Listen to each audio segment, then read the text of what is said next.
Hi friends. If you're enjoying my videos, please hit the like button. It helps the YouTube algorithm notice me. Now sit back, relax, and enjoy the story. It was early September of 2013 when the idea first surfaced during one of our rare phone calls. A camping trip, just like old times. I hadn't seen Jason or Cole in nearly 18 months by then. Life had scattered us after college like leaves in autumn wind. I was buried under 60-hour work weeks at a marketing firm in Vermont. Jason had taken a job with a shipping company in New Hampshire. Cole bounced between construction sites and temporary apartments, never quite settling anywhere. "Remember Whispering Ridge?" Jason asked during our call, his voice crackling with poor reception. The name alone made my stomach tighten. I remembered it too well. We'd camped there once during our sophomore year of college. It wasn't an official campsite, just an unmarked clearing about 3 hours deep into the state forest. No designated trail led there, no rangers patrolled it. You had to climb over a steep natural ledge to reach it, hence our nickname for the place. We'd discovered it by accident during a hike 5 years earlier. The spot had everything: a flat clearing perfect for tents, a small stream nearby, and someone had already arranged rocks into a fire ring. Most importantly, it offered complete isolation. No cell service, no other hikers, nothing but wilderness stretching for miles. "What about it?" I asked, although I already knew where this conversation was heading. "We should go back," Cole interjected. "One last trip before winter hits." I hesitated. Something about that place had always felt wrong to me, even during our first visit when nothing unusual happened. But nostalgia is a powerful drug, and the thought of escaping my cubicle for a weekend tempted me beyond reason. "Just 3 days," Jason pressed. "Friday through Sunday, like the old days." Against my better judgment, I agreed. We settled on the third weekend of September. I requested time off work, Jason arranged for coverage at his job, and Cole never needed permission from anyone. We coordinated supplies through a group text: sleeping bags, food, water purification tablets, first aid kit, headlamps, boots. I volunteered to bring the tent, a 4-person weatherproof model I'd purchased for a trip that never materialized. Jason would handle food, mostly dehydrated meals and energy bars. Cole promised firewood and alcohol. As the day approached, I found myself checking the weather obsessively. The forecast showed clear skies, but I packed extra tarps anyway. Something about returning to Whispering Ridge made me anxious in ways I couldn't articulate. I told myself it was just pre-trip jitters.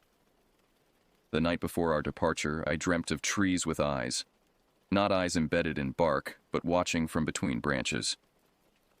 I woke at 3:17 a.m., drenched in sweat despite the autumn chill. My apartment felt too empty, too quiet.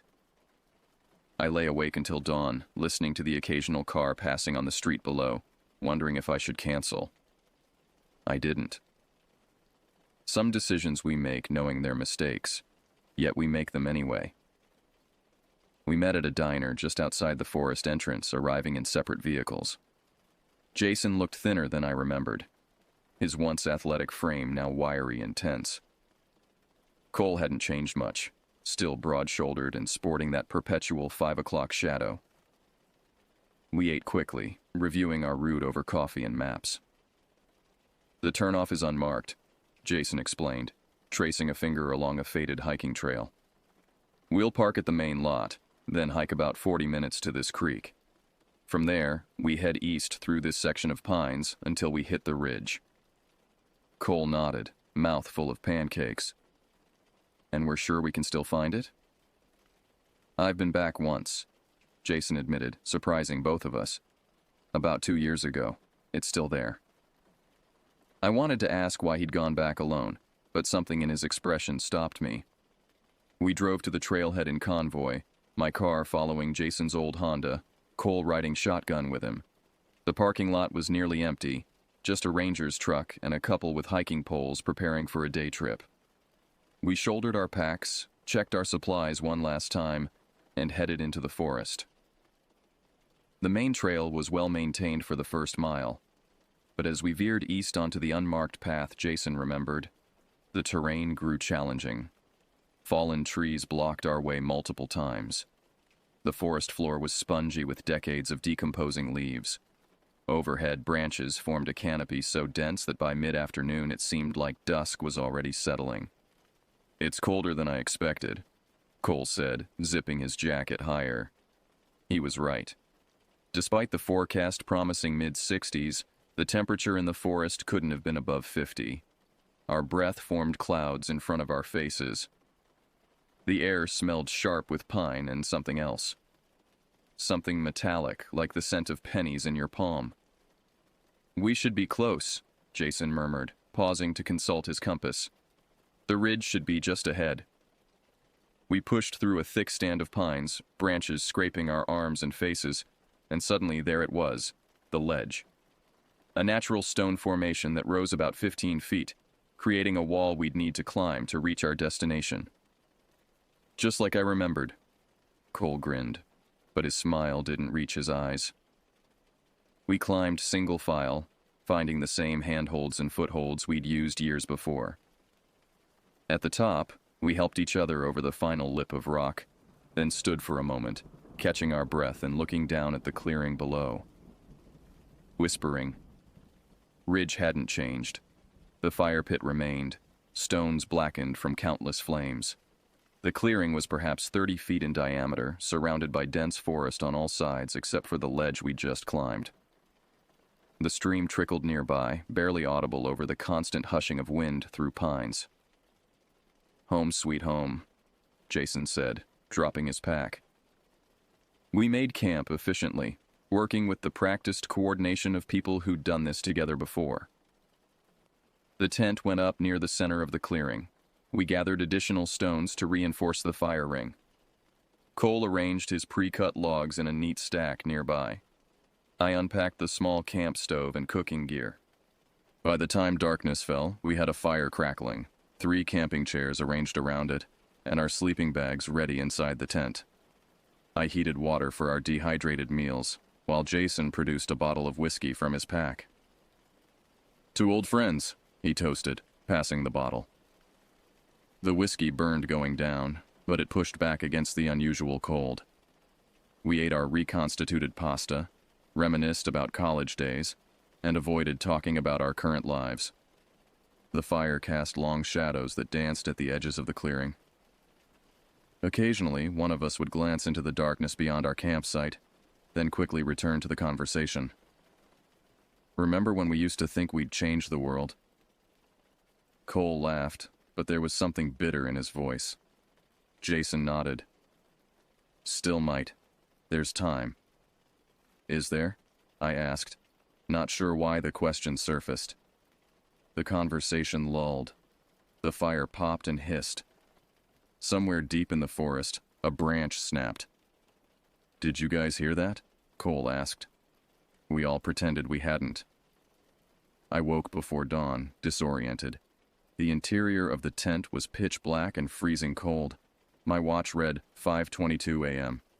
Beside me, Jason slept facing away, his breathing deep and regular. Cole's sleeping bag was empty. Needing to relieve myself, I unzipped the tent as quietly as possible and stepped outside. The fire had died completely. Not even embers remained. A thick mist hung just above the ground, transforming the clearing into something from another time. The air smelled wrong. Not the expected forest scents of pine and earth, but something stagnant, like standing water in an abandoned basement. I found Cole sitting on a fallen log at the edge of the clearing, staring into the forest. "Couldn't sleep?" I asked, approaching slowly. He didn't turn. "Something's watching us." I followed his gaze but saw nothing except trees and mist. Probably just deer or something. Not deer. His voice was flat. I heard it moving around the tent all night, circling, breathing. A shiver ran across my shoulders that had nothing to do with the cold. "You want some coffee? I can get the stove going." Cole finally looked at me, and I was struck by how exhausted he appeared. Eyes sunken, skin ashen. "Did you notice the stream?" What about it? It's running backward. I laughed nervously. That's not possible. Cole stood up. See for yourself. I followed him to the stream, more to humor him than anything else. The water looked darker than it should, almost black in the weak pre-dawn light. I crouched down, watching leaves and twigs drift by. Cole was wrong. The stream flowed in the normal direction. But as I watched, I noticed something odd about the water itself. It seemed to move too slowly, as if slightly more viscous than water should be.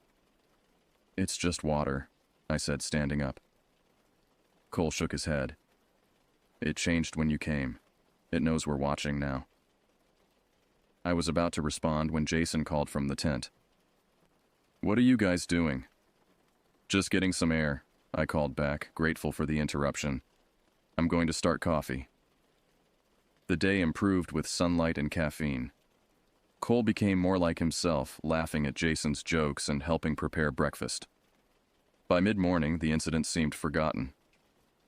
We decided to explore the surrounding area, partly for something to do and partly to gather more firewood.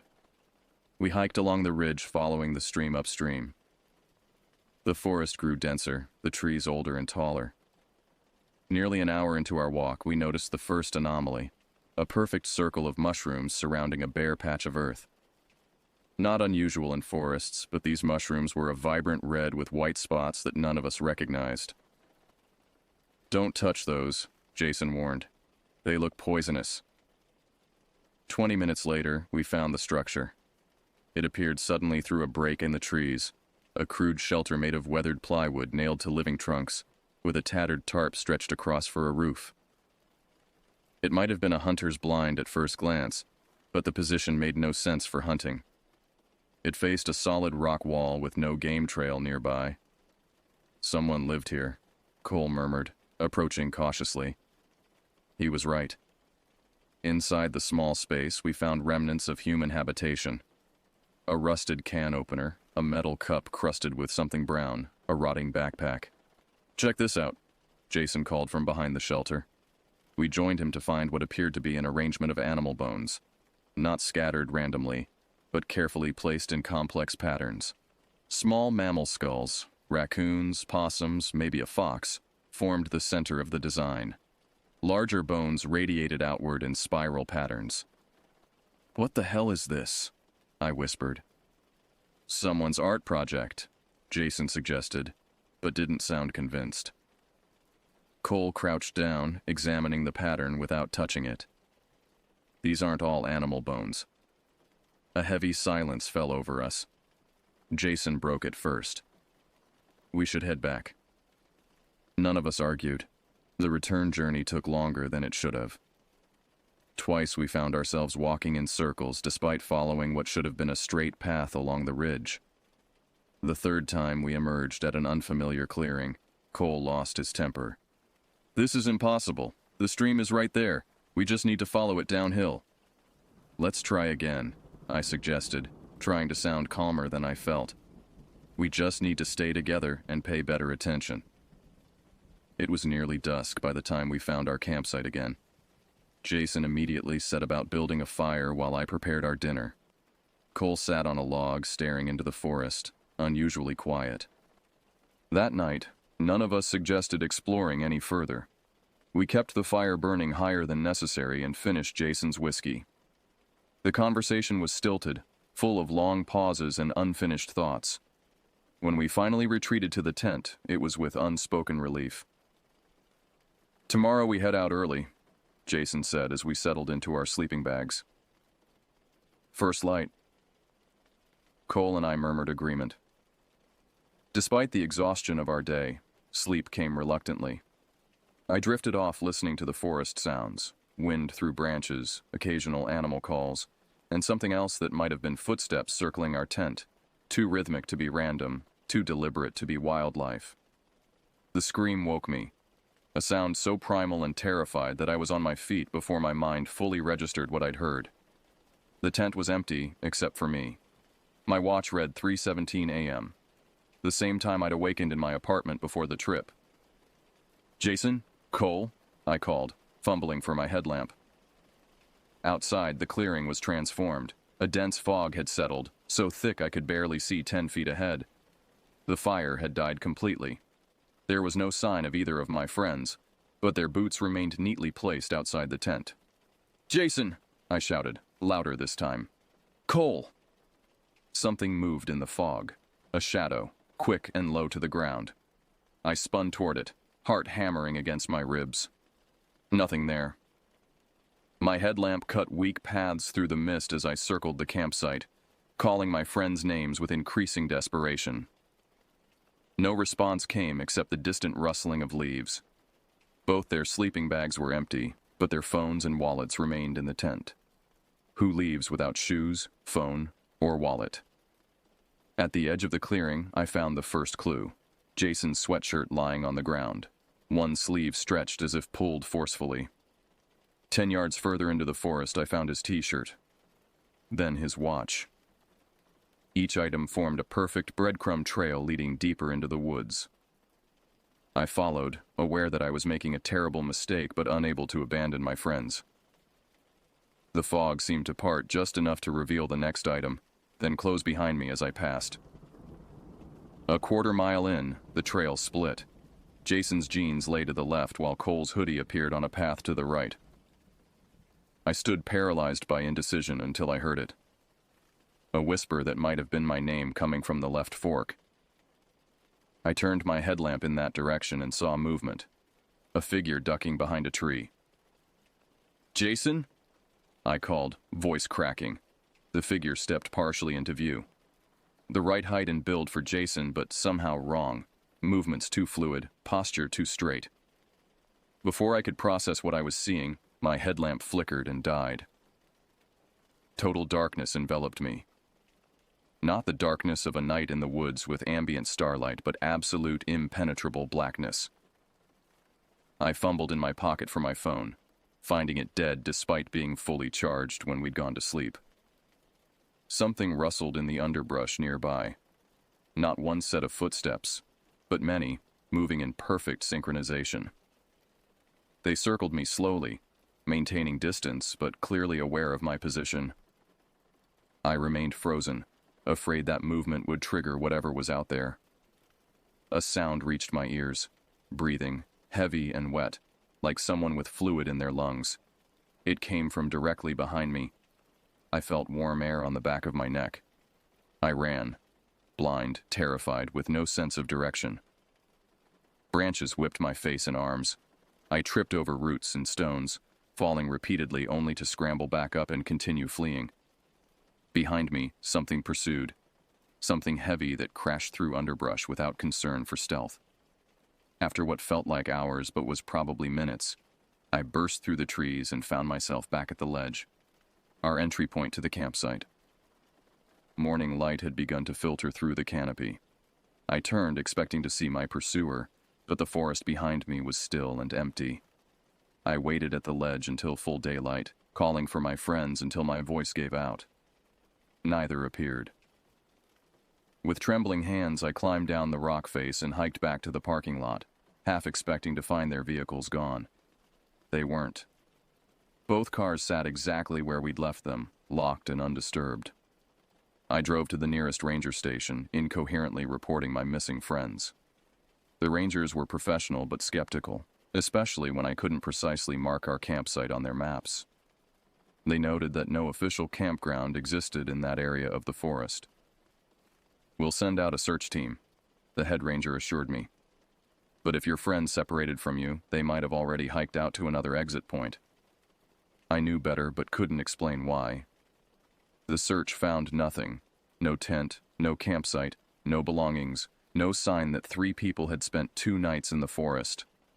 No bones arranged in spirals, no crude shelter. Nothing but endless trees and silence. 2 weeks after returning from Whispering Ridge, I received the first letter. No return address, postmarked from a small town in Pennsylvania I'd never heard of. Inside was a single Polaroid photograph showing our campsite from an angle that suggested it had been taken from the surrounding trees. Jason, Cole, and I sat around the fire. Our faces turned slightly away from the camera as if we'd heard something in the forest, I didn't remember anyone taking pictures during our trip. None of us had brought a Polaroid camera. I studied the image for hours, noticing details that made my skin crawl. In the background, barely visible between two distant trees, stood a figure.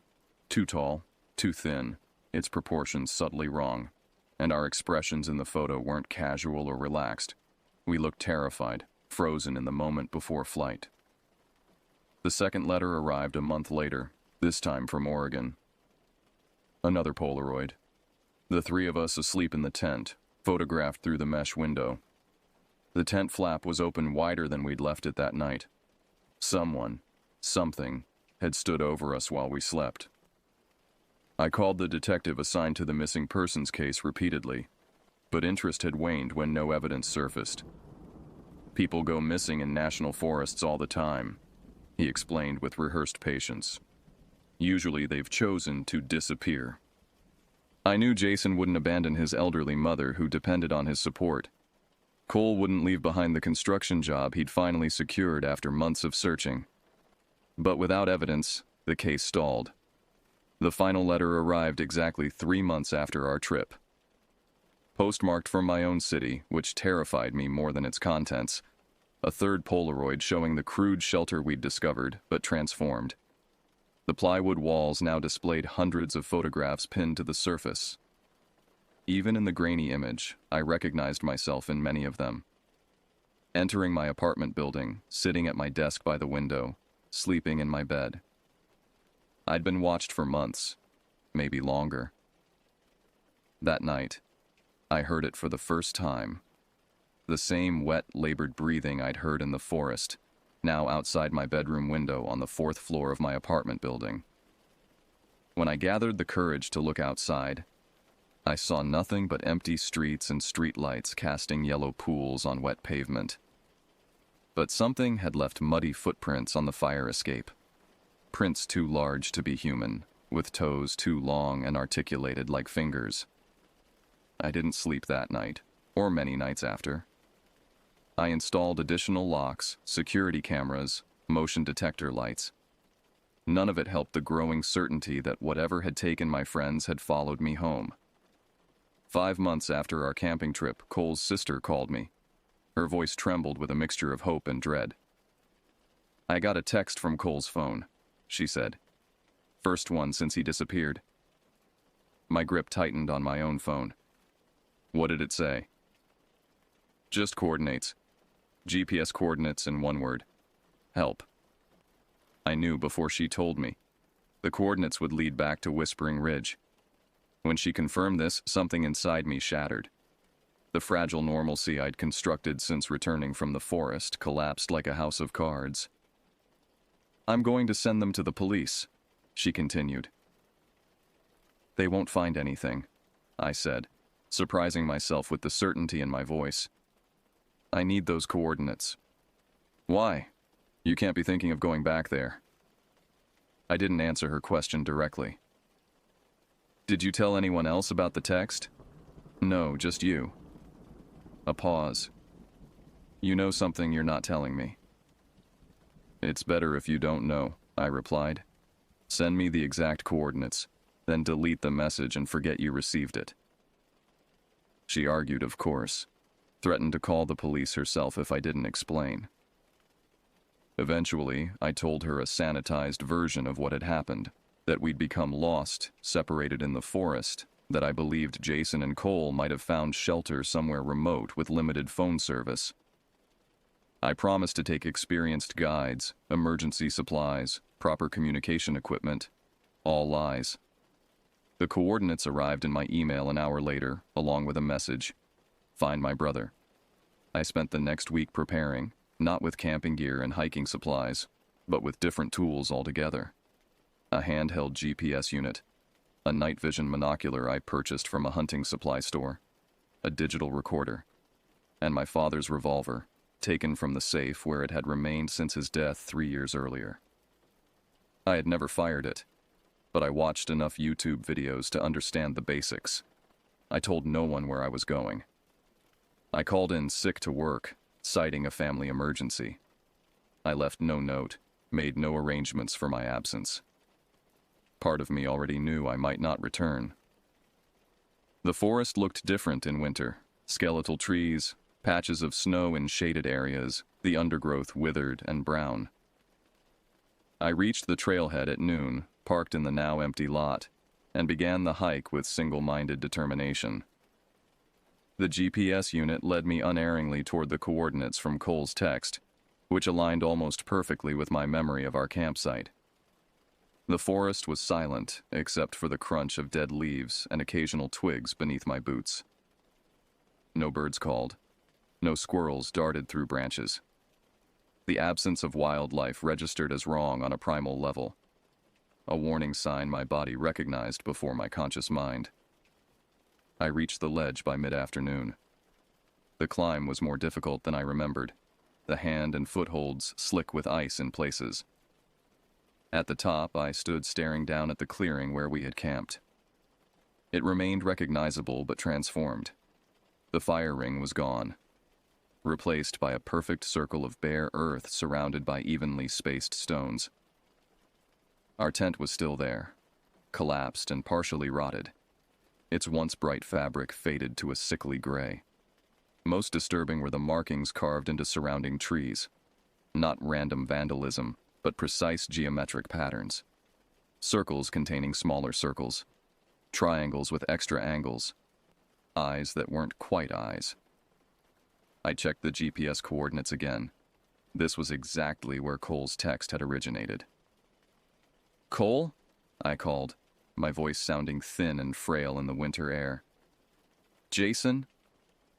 Something moved at the edge of my vision, just a shadow slipping between distant trees. I turned toward it, hand moving instinctively to the revolver in my coat pocket. "Who's there?" I demanded. A figure stepped partially into view, remaining half hidden behind a massive pine. The right height and build to be Cole, but something in my gut screamed that it wasn't him. Not entirely, not anymore. "You came back," said a voice that approximated Cole's but lacked its warmth and rhythm. It sounded hollow, like someone speaking through a long tube. "Where's Jason?" I asked, drawing the revolver but keeping it pointed at the ground. The figure tilted its head at an uncomfortable angle. "With us. Where he belongs. Where you belong." "Show yourself properly," I demanded. "Step out where I can see you." "You don't want that." Not Cole replied. "You think you do, but you don't. Some things can't be unseen." I raised the gun, aiming at the portion of the figure visible beyond the tree. "I'm not playing games. Where are my friends?" The figure sighed, a sound like wind through dead leaves. "They're here. They're everywhere here. Parts of them anyway. We needed parts." A wave of nausea hit me. "What does that mean? What did you do to them?" "Not me. Us. We've been here long before your kind named these woods. We sleep. We wake. We hunger." The figure shifted slightly. "But you know that already. You felt us watching. You heard us breathing. You sensed us even before you came here the first time." It was right. Even during our first college trip years ago, I'd felt something wrong about this place. A presence that pressed against my consciousness like hands on a window pane, trying to find a way in. "What are you?" I whispered. "Hungry," it replied simply. "And you brought something we need." I tightened my grip on the revolver. "I didn't bring anything." "Not in your pockets, not in your pack, in your head. Memories, connections, the map of everyone you've ever known or loved, the location of every soul that would come looking if you vanished." Not Cole stepped fully into view, and I felt my sanity slip a notch. It wore Cole's face like an ill-fitting mask. The proportions were wrong. Eyes too wide and flat, mouth stretched too broadly across features that seemed to shift subtly even as I watched. The body beneath his familiar flannel shirt was wrong too angular, joints bending in directions human anatomy wouldn't allow. "You're not Cole." I stated the obvious, trying to ground myself. Parts of me are, it replied. The parts we needed. The rest is something older. I raised the gun higher. Stay back. It smiled, revealing teeth that hadn't been visible before. Too many, too sharp. We've been patient. We let you leave last time because we weren't finished with the others. But now we are. Now it's your turn. I fired the revolver. The sound was deafening in the winter stillness. The thing wearing Cole's face jerked backward but didn't fall. Where the bullet struck its shoulder, the flannel shirt tore open to reveal not blood and tissue, but something dark and fibrous, like wet wood. It looked down at the wound with mild curiosity. That won't work here. Nothing from your world works here the way you think it should. From the surrounding forest came sounds of movement, branches snapping, undergrowth rustling, not from one direction, but from all around, closing in. I fired again, this time aiming for what passed as its head. The bullet struck true, and for a moment, the thing's form destabilized. Flickering like a bad television signal, Cole's features dissolving into something I couldn't comprehend. Then it reformed, the wound already sealing itself. You should run now, it suggested almost kindly. We enjoy the chase. Your friends did too for a while. I ran. I fled not toward the ledge and escape, but deeper into the forest, toward the coordinates from Cole's text. Something in me knew that running toward safety was exactly what they expected, what they wanted. The chase was part of their ritual, their feeding pattern. So I ran toward danger instead, hoping to disrupt whatever plan they had in motion. The forest changed as I moved deeper, trees growing closer together, their bark blackened as if by fire, though no fire had been reported in this region for decades. The ground beneath my feet transitioned from frozen soil to something spongier, almost membranous. I tried not to think about what I might be running across. Behind me, the pursuit continued, multiple entities moving through the forest with unnatural speed and coordination. They made no attempt at stealth now, crashing through undergrowth and calling to each other with sounds no human throat could produce. My lungs burned. My legs threatened to buckle. But terror drove me forward, deeper into the heart of whatever aberration had claimed this section of forest. I reached the exact coordinates from Cole's message as the last daylight faded. What I found there defied explanation. A perfect clearing that couldn't have formed naturally. Trees surrounded it in a geometrically precise circle. At the center stood the crude shelter we'd discovered months ago, but transformed. It had grown. The original plywood structure now formed just one wall of a larger construction that incorporated living trees, their trunks bent and fused into impossible shapes to create a cathedral-like space beneath. The tarp roof had been replaced with a canopy of interwoven branches that pulsed slightly, as if respiring. Most disturbing were the photographs. Hundreds, perhaps thousands of them, covering every surface. Polaroids, digital prints, ancient sepia-toned images, all showing people in this forest. Some dated back decades based on the clothing styles. Some were recent enough to show modern hiking gear. In many, the subjects looked directly at the camera, expressions ranging from confusion to terror. And moving among these images were shapes, not quite human, not quite animal, that seemed to shift and blur when viewed directly. They tended the photographs like gardeners caring for plants, occasionally removing one from the wall and carrying it deeper into the structure. I crouched behind a fallen log, watching this incomprehensible scene unfold. My pursuers had fallen silent, but I knew they were still coming. This place, this structure, was clearly their destination, their home. As my eyes adjusted to the growing darkness, I noticed something at the center of the shelter, a device that seemed jarringly out of place in this organic nightmare. A camera. Not digital, but an old Polaroid, mounted on what might have been a tripod fashioned from bone and sinew. Beside it lay a pile of objects I recognized with growing horror. Jason's watch, Cole's pocket knife, my own lost hat that had disappeared during our trip.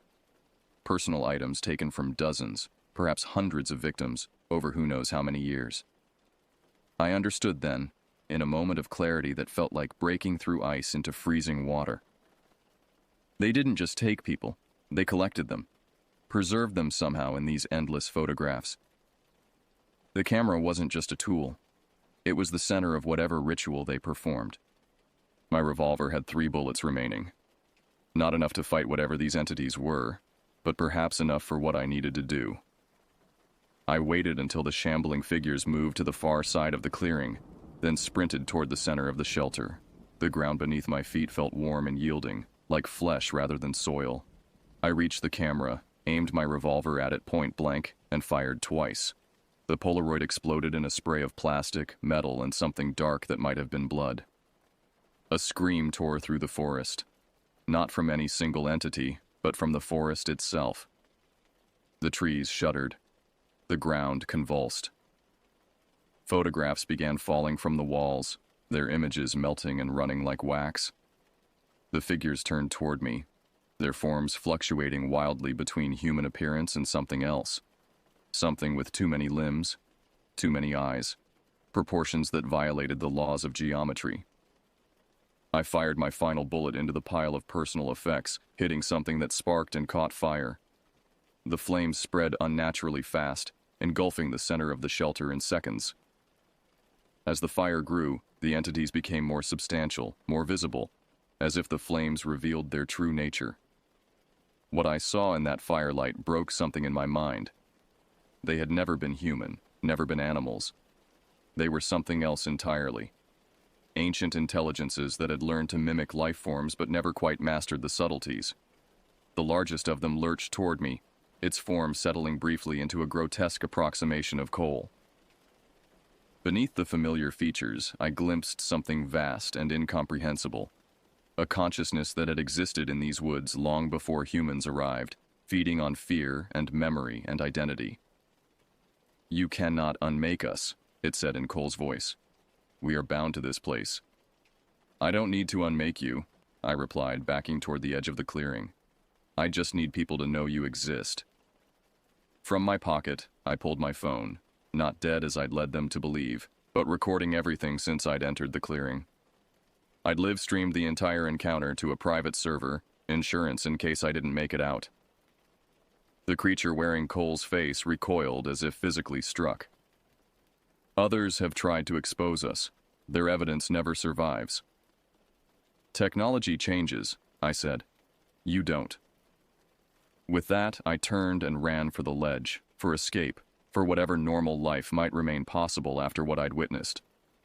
Behind me, the fire continued spreading, consuming the unnatural structure and the thousands of photographs it contained. I never looked back. I didn't need to. I could feel them pursuing. Their rage, their hunger, their ancient confusion at being exposed to the modern world. But they didn't catch me. Perhaps they couldn't leave their territory. Perhaps the fire weakened them. Perhaps my knowledge of their existence gave me some power they couldn't overcome. I reached my car just as full darkness descended, drove straight to the nearest town, and collapsed in a motel room. The live stream had worked, grainy, dark, but clear enough to show the structure, the photographs, the fire. Not clear enough to show the creatures in detail, which was perhaps a mercy. That was 2 years ago. I've moved 4 times since then, changing my name, my appearance, my entire life. The footage I captured went viral briefly before being dismissed as an elaborate hoax. Experts pointed out the impossibilities in the structure I'd filmed, the way physics seemed to work differently in that clearing. Some suggested advanced CGI. Others claimed I'd used actors and practical effects. Only a few believed, mostly families of those who had disappeared in those woods over the decades. They recognized items belonging to their loved ones in my footage. They contacted me, shared stories of similar experiences, of photographs arriving from impossible locations, of being watched by something that moved just at the edge of vision. The official investigation found nothing. Rangers and police searched the area I identified, but discovered no shelter, no scorched clearing, no evidence of the massive fire I described. The forest appeared untouched, primeval. They labeled my story a hoax, possibly motivated by guilt over abandoning my friends during a camping trip gone wrong. Jason and Cole remain officially missing. Their families have given up hope for their return. Sometimes I dream of them, not as they were, but as they became. Parts of them incorporated into something older and hungrier than humanity was ever meant to encounter. I keep moving because sometimes I still hear that wet, labored breathing outside my window at night. Sometimes I find photographs in my mailbox, images of me sleeping, eating, working, with no postmark or return address. Sometimes my phone captures strange distortions in the background of selfies, tall, thin figures with proportions that shouldn't exist. I've stopped deleting these images. Instead, I collect them, studying them for patterns or meanings I might have missed. The entities in the forest collected photographs as a way of collecting people, their memories, their connections, perhaps even their souls. I don't know if my live stream weakened them or merely angered them. I don't know if burning their collection released their victims or simply destroyed evidence of their existence. What I do know is this: the forest is still there. Whispering Ridge still waits for hikers to stumble across its unnatural clearing. And whatever hungers there is patient, ancient enough to wait decades for revenge, intelligent enough to adapt its methods to a changing world. So I keep moving, keep watching. I've installed cameras in every corner of my current apartment. I sleep with a weapon within reach. I avoid forests entirely. And if you're reading this, consider it a warning. If you're ever hiking and find a clearing that seems too perfect, a campsite with a fire ring already prepared, or a ledge that must be climbed to reach an isolated spot, turn back. Some parts of our world were never meant for human habitation. Some entities we were never meant to encounter. They're still hungry. They're still collecting. And sometimes, on nights when the wind blows just right, I swear I can hear them breathing, just outside my door, waiting for me to let down my guard. God help me, sometimes I almost want to.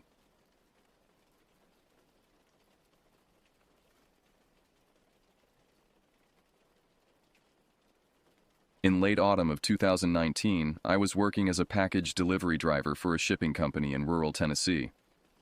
At 29, I'd been with the company for just over 3 years, long enough to know the rhythm of the job, but still new enough to be assigned the routes nobody else wanted. Most days, I navigated a hulking box truck through winding mountain roads and forgotten backwoods communities, where addresses were suggestions rather than certainties. The company had assigned me what they called extended rural routes, which was corporate speak for the most isolated, difficult-to-reach customers in the county. My daily run took me through dense forests and along unmarked dirt roads that disappeared into thick underbrush. The truck's GPS often gave up entirely, leaving me to rely on paper maps and vague directions from locals. You'll know it when you see the 3 mailboxes clustered together. Then take a right at the oak with the lightning scar, an old-timer had once told me at a gas station. Somehow, these imprecise landmarks always proved more reliable than any digital technology. I actually enjoyed the solitude of these routes most days. The hills were peaceful in the mornings, fog drifting between pine trees like ghosts, deer watching curiously as my truck rumbled past. The residents were typically friendly, country people who appreciated someone bringing their orders from the outside world. They'd offer coffee, share local gossip, or warn me about washed-out roads ahead. But not all stops were pleasant. Some properties sent warning signals the moment you turned onto their drives. Aggressive no trespassing signs riddled with bullet holes, Confederate flags hanging limp in the still air, or the eerie silence that falls when you realize you're being watched but can't spot the observer. I developed a system for these places: park facing the exit, leave the keys in the ignition, make the delivery quick, and never venture beyond what was absolutely necessary. Rural delivery taught me to trust my instincts. When something felt wrong, it usually was. October had brought shorter days and earlier sunsets. By 4 in the afternoon, shadows lengthened across the landscape, transforming familiar terrain into something more sinister. The company had a policy against deliveries after dark in these remote areas, but the reality of the job meant I was often racing the setting sun to complete my route. That particular day had started normally enough. I'd loaded my truck before dawn, checked my manifest, and headed out as the first hints of sunrise colored the eastern sky. The weather had turned unseasonably cold, and a thin layer of frost covered the ground. My breath formed small clouds in the cab as I worked through my morning deliveries. Nothing about that day suggested it would permanently alter how I viewed my job, my safety, or my understanding of what people are capable of hiding in plain sight. By early afternoon, I had worked through 2/3 of my packages. The remaining deliveries took me deeper into the county, beyond cell service and into areas where houses appeared only occasionally through breaks in the dense forest. The roads narrowed, pavement giving way to gravel, then to rutted dirt paths barely wide enough for my truck. My next drop-off was marked on my manifest simply as 6708 Timber Ridge Road. The address had a note attached. End of road, no house number visible.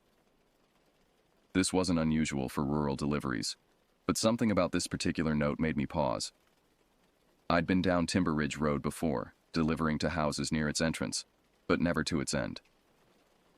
The turn onto Timber Ridge appeared suddenly, a gap in the trees with a weather-beaten wooden sign nailed to a pine trunk. The road immediately declined into a steep, winding path. Loose gravel shifted under my tires as I navigated the descent. Tall trees crowded both sides, their branches forming a canopy that blocked out much of the afternoon light. I passed several mailboxes clustered at the road's entrance. The occupied properties were always closer to the main road, I'd learned. As I continued deeper, the houses grew more sporadic, more weathered. Most appeared uninhabited, with boarded windows or collapsing roofs. The few occupied homes showed minimal signs of life. A thread of smoke from a chimney, a single vehicle parked outside, yards maintained just enough to keep the forest at bay. 3 miles down Timber Ridge, the houses stopped entirely. I checked my GPS out of habit, though I knew it wouldn't help. The screen showed me traveling through an empty green space, no roads marked. According to my manifest, I should be getting close. The road narrowed further, forcing me to drive at walking speed to avoid the worst ruts and exposed roots that threatened to bottom out my truck. Tree branches scraped against the sides of my vehicle like fingernails. I instinctively hunched lower in my seat. After another mile of painstaking progress, the road forked unexpectedly. No markers indicated which direction to take. I consulted my manifest again, finding no additional information. With reluctance, I chose the right fork, which seemed slightly more traveled than the left. The path grew even worse. Less a road and more a suggestion of one. Twice I had to exit the truck to move fallen branches. The sky had clouded over, casting the forest into premature twilight. I began to wonder if I'd made a wrong turn when the trees finally thinned, revealing a clearing ahead. I emerged from the forest to find myself at what appeared to be a dead end. The clearing was roughly circular, about 50 yards across, surrounded completely by dense woods.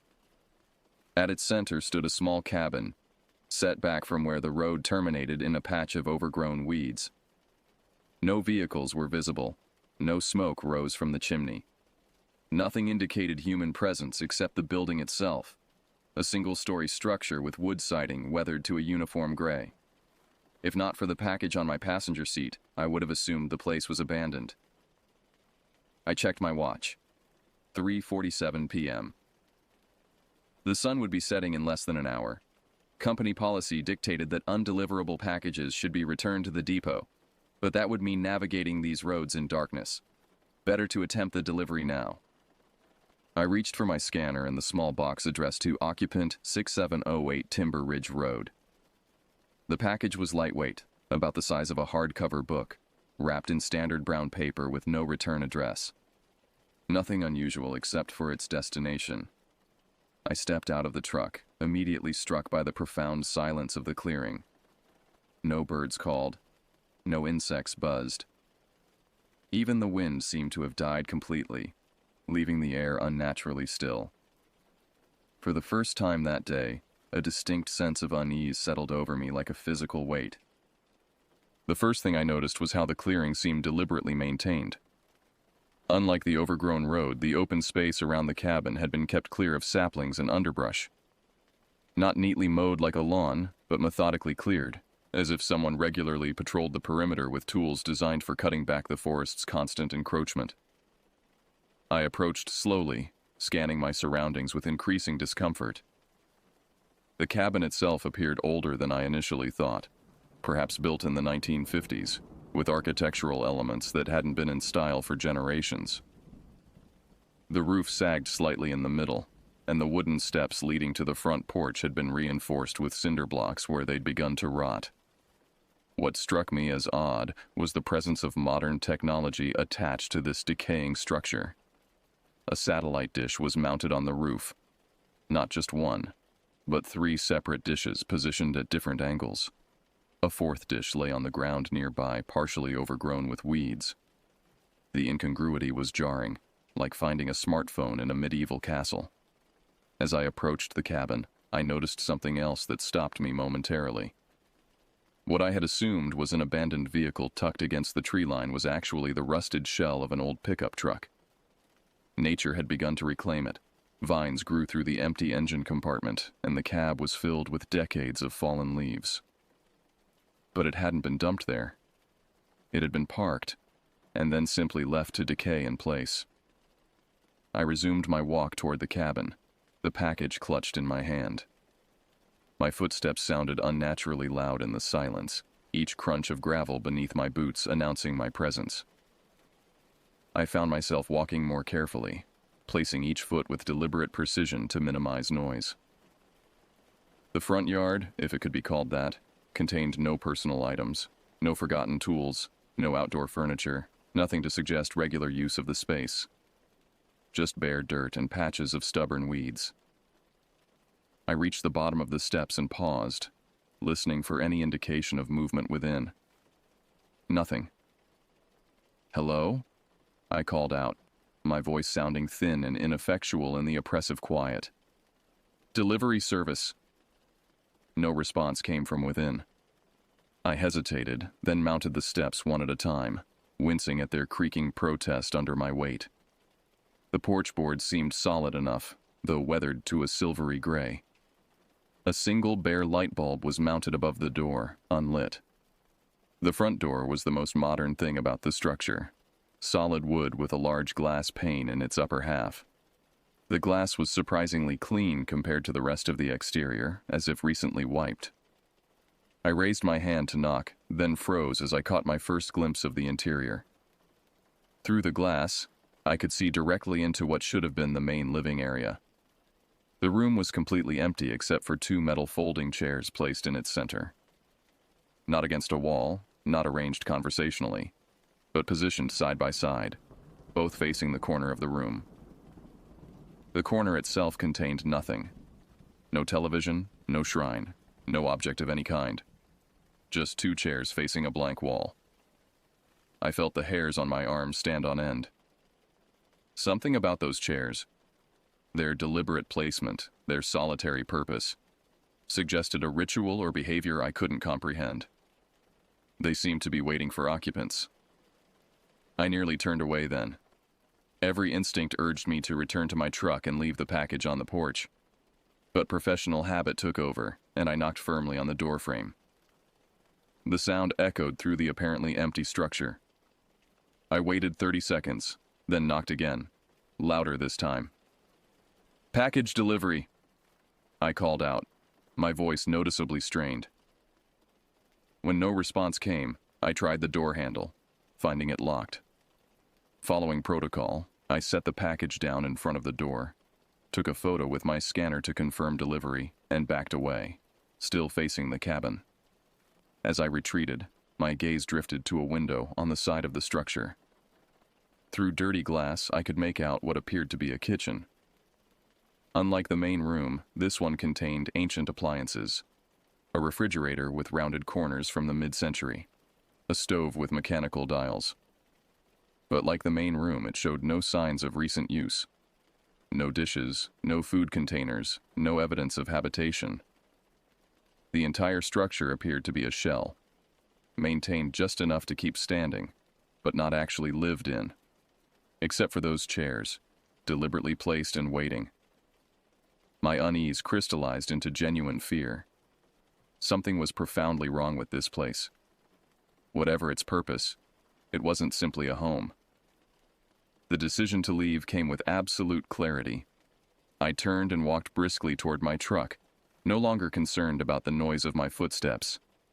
My mind raced through possibilities, each more disturbing than the last. Was this a hunting cabin, rarely used, a meeting place for illicit activities, or something darker, a location deliberately isolated for purposes I didn't want to contemplate? As I walked, I removed my company cap and hood, improving my peripheral vision. The forest surrounding the clearing now seemed less like wilderness and more like a wall, a deliberate barrier keeping this place hidden from the outside world. I scanned the tree line, suddenly certain I was being observed. About 30 yards from my truck, the weight of unseen scrutiny became overwhelming. The sensation of being watched intensified until it felt like physical pressure against my back, increasing with each step I took away from the cabin. I resisted the urge to run, maintaining a measured pace while fighting against mounting panic. I reached my truck, fumbled briefly with the door handle, then climbed inside and immediately locked all doors. The simple click of the locks engaging provided only minimal comfort. I started the engine, its rumble unnaturally loud in the silent clearing. Before pulling away, I performed a thorough check of the truck's interior, peering into the back storage area to ensure I was truly alone. The irrational fear that someone might have slipped into my vehicle while I was at the cabin briefly overwhelmed logical thought. Finding nothing, I shifted into reverse and began the careful process of turning around in the limited space. My eyes constantly darted between my path and the cabin's front door, half expecting to see it open, revealing whoever or whatever belonged in those two chairs. The door remained closed. The cabin remained still. Nothing visibly changed as I completed my turn and pointed the truck back toward the narrow road that had brought me here. As I accelerated toward the forest's edge, a new fear emerged. What if the road was now blocked? The thought seized me with such certainty that I nearly braked to a stop. It would be simple enough to fell a tree across the narrow path, trapping my vehicle in the clearing. I shook off the thought and pressed forward, relief washing over me as the truck entered the tunnel-like path without obstruction. Navigating back proved even more challenging than the approach. Branches seemed to reach lower, ruts appeared deeper, and the gathering dusk transformed the forest into a maze of shadows. I drove with intense concentration, determined to put as much distance as possible between myself and the cabin before full darkness descended. The truck's headlights created shifting patterns of light and dark as I wound through the trees, illuminating the road just a few yards ahead at a time. In my mirrors, darkness swallowed the path behind me almost immediately. I had traveled perhaps half a mile when something ahead caught in my headlights. A dark mass in the middle of the narrow road. I slowed, squinting to identify the obstacle. As I drew closer, the object resolved into a large black garbage bag, partially open, positioned directly in my path. The bag hadn't been there during my approach. Someone had placed it there while I was at the cabin.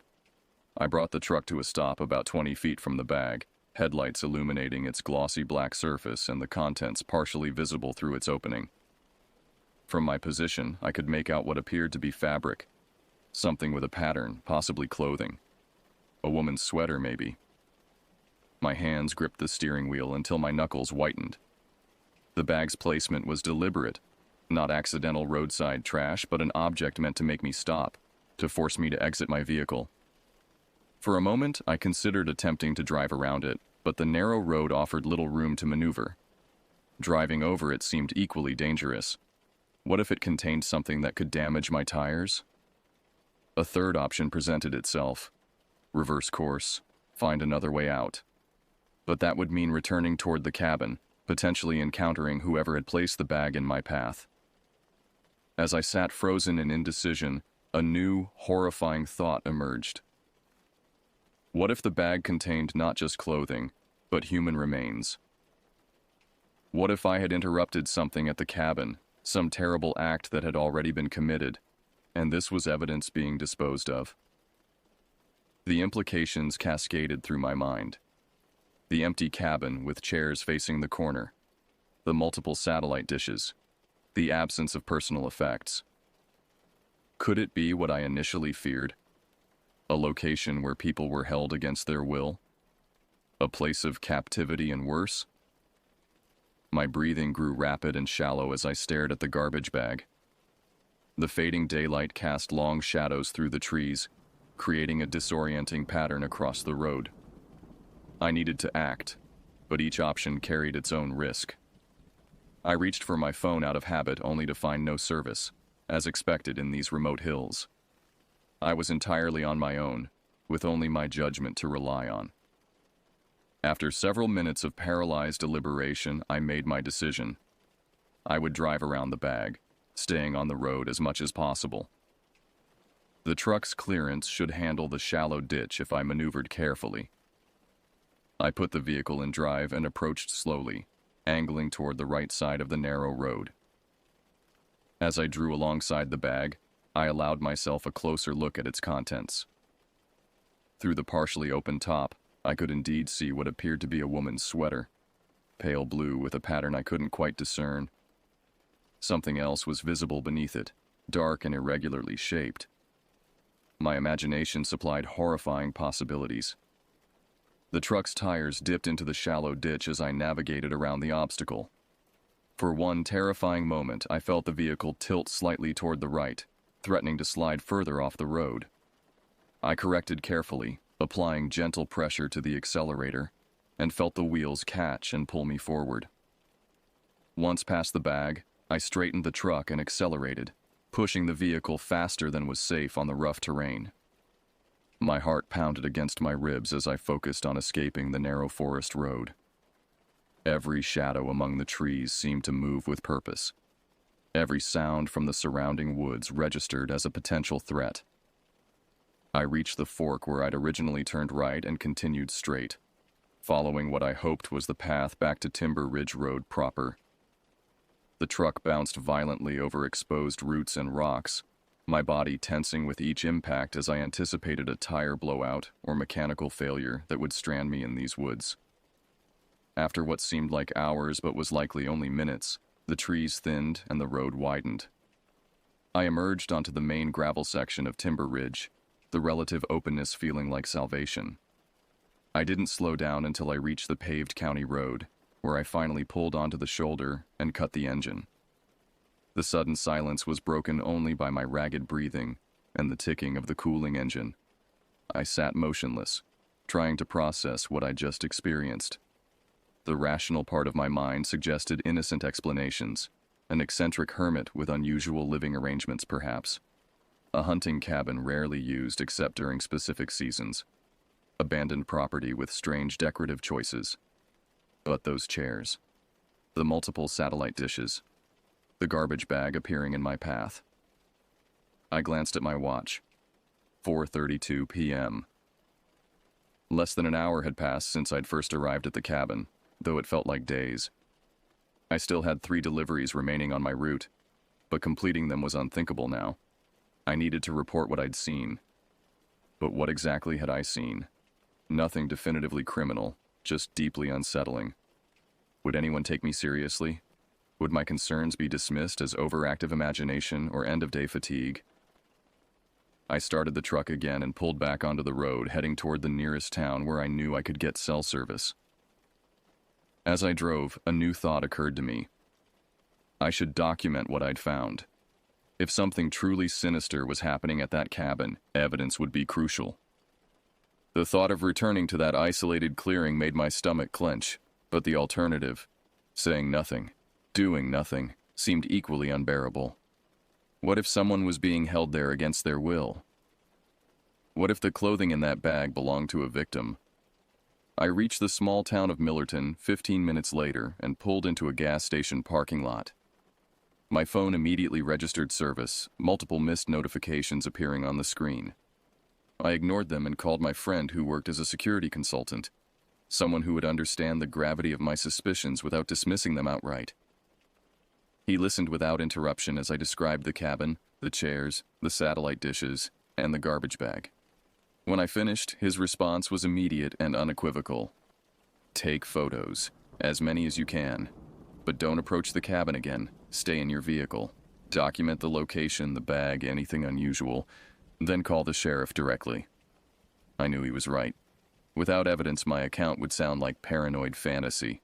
I needed proof. The decision to return went against every instinct for self-preservation, but I couldn't shake the feeling that something terrible was happening at that cabin, something that would continue if no one intervened. I checked my fuel gauge, 3/4 full, ensured my phone was fully charged, and texted my location and intentions to my friend as a precaution. The drive back to Timber Ridge Road felt surreal, as if I were deliberately returning to a nightmare I'd just escaped. The late afternoon had given way to early evening, the overcast sky darkening rapidly. I switched on my headlights as I turned onto the gravel road, the beams catching dust particles that swirled in the air before my truck. I drove more slowly this time, alert for any sign of other vehicles or movement along the roadside. The forest seemed different somehow, more watchful, more alive with hidden purpose. I repeatedly checked my mirrors, half expecting to see headlights following behind me. At the entrance to the narrow path leading to the cabin, I paused. The rational part of my mind argued forcefully against proceeding. I had no weapon, no backup, no real plan beyond taking photographs. If someone was monitoring the road, and the strategically placed garbage bag suggested someone was, they would know I had returned. But the thought of potential victims, perhaps at this very moment imprisoned in some hidden part of the property, overcame my hesitation. I turned onto the path, proceeding with even greater caution than before. The forest closed around me once again, branches scraping against the truck's sides. I drove at walking pace, eyes constantly scanning for obstacles or figures among the trees. The silence outside was absolute. No birds, no insects, as if all wildlife had abandoned this place. I approached the location where I'd encountered the garbage bag, slowing even further. My headlights illuminated the narrow road ahead, revealing nothing. The bag was gone. I stopped the truck, staring in disbelief at the empty road. There was no trace of the black plastic, no indication it had ever been there. I checked and double-checked my location, certain I hadn't confused the spot. This was definitely where I'd seen the bag, where I'd been forced to navigate around it less than 30 minutes earlier. Its absence confirmed my worst fears. Someone was actively monitoring this road, someone who had returned to remove evidence after I'd passed. The realization sent adrenaline coursing through my system, sharpening every sense to painful clarity. I considered turning back immediately, but forced myself to continue. If someone had removed the bag, they might have returned to the cabin as well. This might be my only chance to document whatever was happening there. I proceeded to the clearing, approaching with headlights off to minimize my visibility. The cabin appeared exactly as I'd left it, dark, still, seemingly abandoned. I parked at the forest's edge, positioning the truck for a quick exit, and took out my phone. Using the camera's zoom function, I captured images of the cabin from a distance. The external satellite dishes, the weathered structure, the clean front door with its glass pane.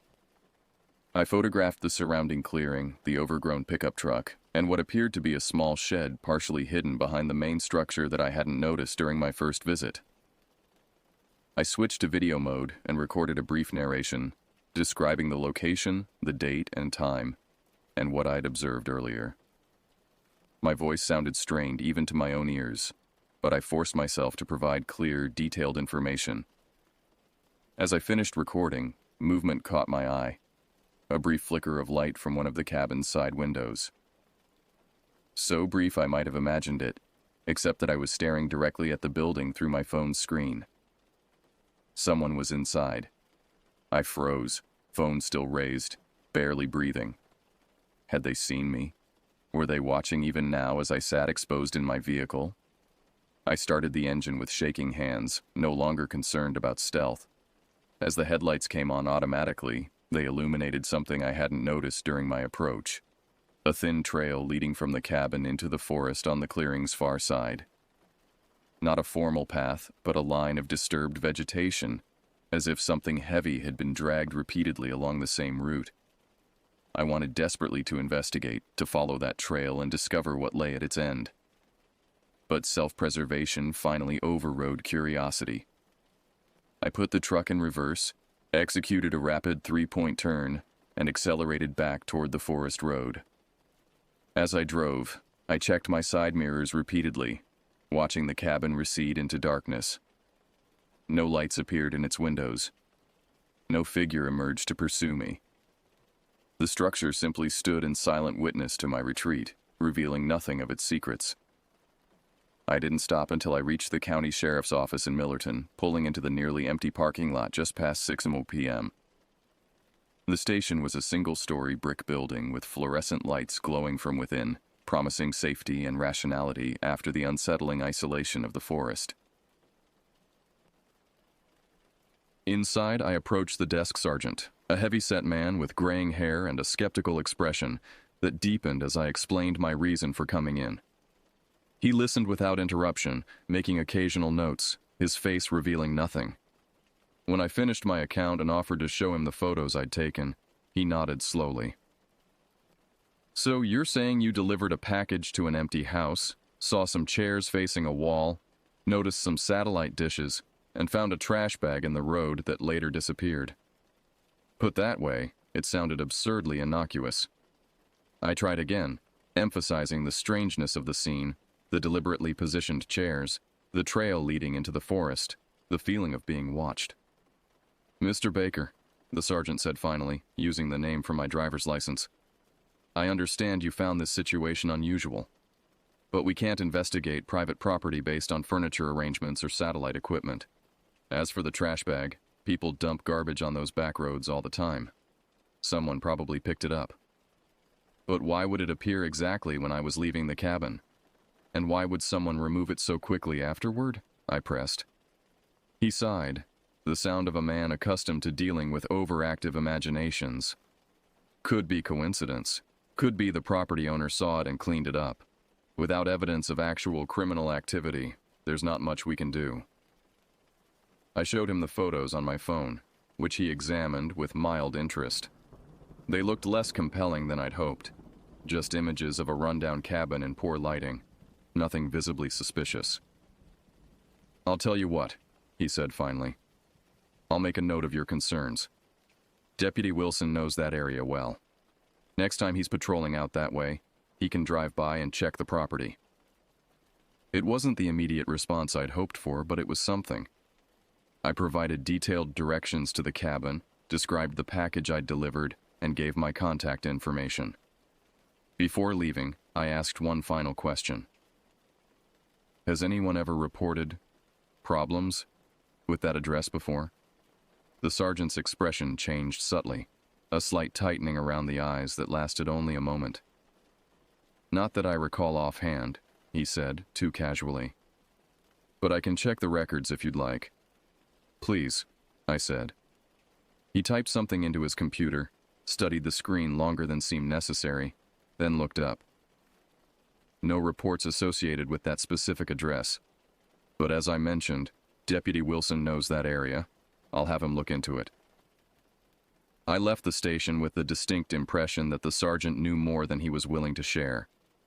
Whether due to official procedure or personal reluctance, he had withheld something. Some piece of information that might have validated my concerns.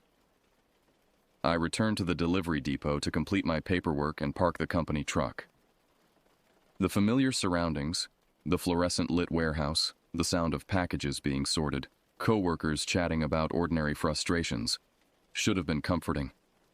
Instead, they felt surreal, as if I'd returned from another dimension where the normal rules of reality didn't apply. My supervisor questioned my incomplete route, but I offered a vague explanation about feeling ill after lunch. He seemed more concerned about rescheduling the remaining deliveries than about my obvious distress. That night I couldn't sleep. Every time I closed my eyes, I saw those chairs facing the empty corner. I imagined what might happen in that room, who might sit in those chairs, what they might be forced to watch or do or endure. I researched online, looking for any information about the address or surrounding area. County property records showed the land had changed ownership multiple times over the past decade, always through private sales with minimal documentation. The current listed owner was a limited liability company with an address in another state. I searched for missing persons reports in the surrounding counties, finding more than I'd expected. Dozens of cases spanning years, most involving young women traveling alone or individuals last seen in rural areas. How many of them might have ended up in that cabin, facing that corner? The thought kept me awake until dawn. After my unsettling experience at that isolated cabin, I resigned from the delivery company.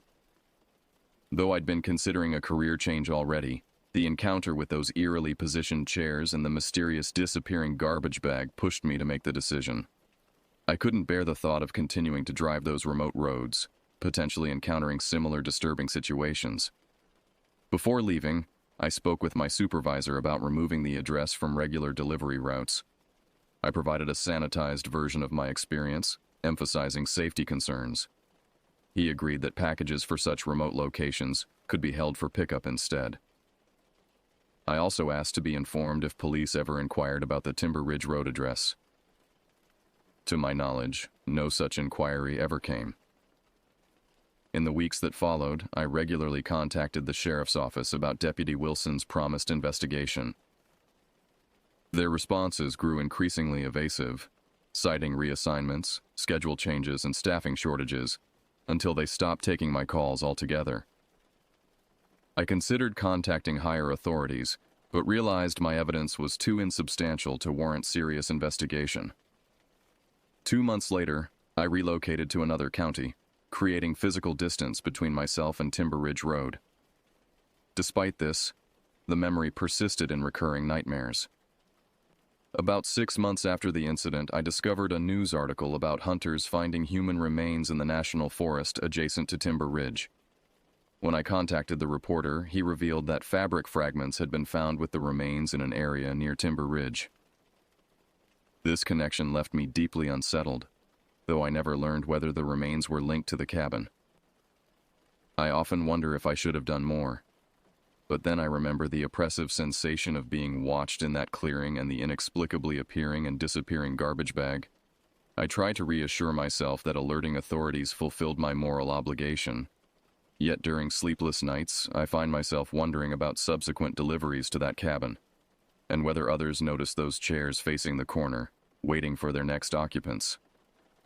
Somewhere in those hills, that cabin still stands, a shell potentially harboring unimaginable horrors, hidden from a world that doesn't want to see.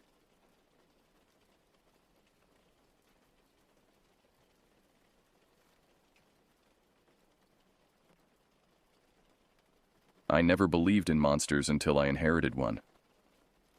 The letter arrived on a Tuesday, its manila envelope stiff with official-looking documents.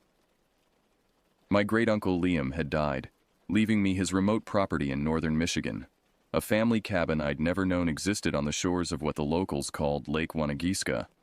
According to the attorney's letter, the name came from Ojibwe, roughly translating to White Shadow Waters. The cabin and surrounding 50 acres had been in our family for generations, though no one had lived there permanently for decades. My life in the city had grown stale. A recent layoff, a relationship that ended badly, and an apartment that felt increasingly like a cage all pushed me toward this unexpected opportunity. The timing seemed fortuitous, almost as if the universe was clearing my path. Within 2 weeks, I had packed my modest belongings into my Subaru and headed north, following directions that took me progressively farther from highways, then paved roads, and finally onto a dirt track that disappeared into dense forest. The attorney's description hadn't done justice to the cabin's isolation. As I followed the increasingly narrow road through thick stands of old-growth pine and maple, the early October sunlight filtered through branches in dappled patterns. My cell signal had disappeared miles back, and the GPS had given up entirely, leaving me to navigate by printed directions and sparse trail markers. Just when I began to worry I'd missed a turn, the forest opened slightly, and I caught my first glimpse of Lake Wanagiska through the trees. The water reflected the late afternoon sun, shimmering like polished silver. At the lake's edge stood the cabin, rustic but larger than I'd expected, with a broad covered porch facing the water and a stone chimney rising from its shingled roof. I parked beside a weathered shed and stepped out, stretching after the long drive. The air smelled of pine and water, crisp with autumn's approach. Silence enveloped me. No traffic noise, no human voices, just the gentle lapping of water against the shore and the occasional call of a bird. Something about the quality of that silence felt weighted, as if the forest was holding its breath, watching. The cabin key was exactly where the attorney had said it would be, tucked behind a loose stone in the chimney. Inside, the space was surprisingly well maintained, dusty but not decrepit. The main room featured massive windows overlooking the lake, a stone fireplace, and rustic furniture draped with protective sheets. A kitchen area occupied one corner, while stairs led to what I assumed was a loft sleeping area. 2 doors off the main room presumably led to additional bedrooms or storage. I spent that first afternoon unloading my car and exploring the cabin. In a desk drawer, I found a leather-bound journal, my great-uncle's, from the dates inside. His last entry was from just 3 months earlier, belying the attorney's claim that no one had used the property in years. The handwriting was shaky but legible. "It's watching again from the tree line. 3rd night in a row. Tomorrow I'll try to photograph it, though I know from experience it doesn't show up well in pictures." The Ojibwe called it Wanagiska, not just the lake but the creature itself, the white shadow that walks. The locals pretend it doesn't exist, but their eyes betray their knowledge. They fear what they won't name. I dismissed it as the ramblings of an old man living alone in the woods, yet something about those words raised the hair on my neck. Through the window, I watched the sun sink behind the trees across the lake, casting long shadows across the water. As daylight faded, the forest beyond the clearing seemed to deepen, becoming an impenetrable wall of darkness. That night, I built a fire in the fireplace and continued reading my great-uncle's journal by its light. His entries chronicled years of solitary life at the cabin, interspersed with increasingly frequent mentions of strange occurrences, unexplained sounds in the night, footprints too large to be human around the property, glimpses of movement at the forest's edge. "I know why my grandfather built this cabin here," one entry read. "Not for the fishing or the views as he claimed, but to watch over this place, to guard what sleeps beneath Wanagiska. The responsibility passes to each generation. I've failed to pass it on.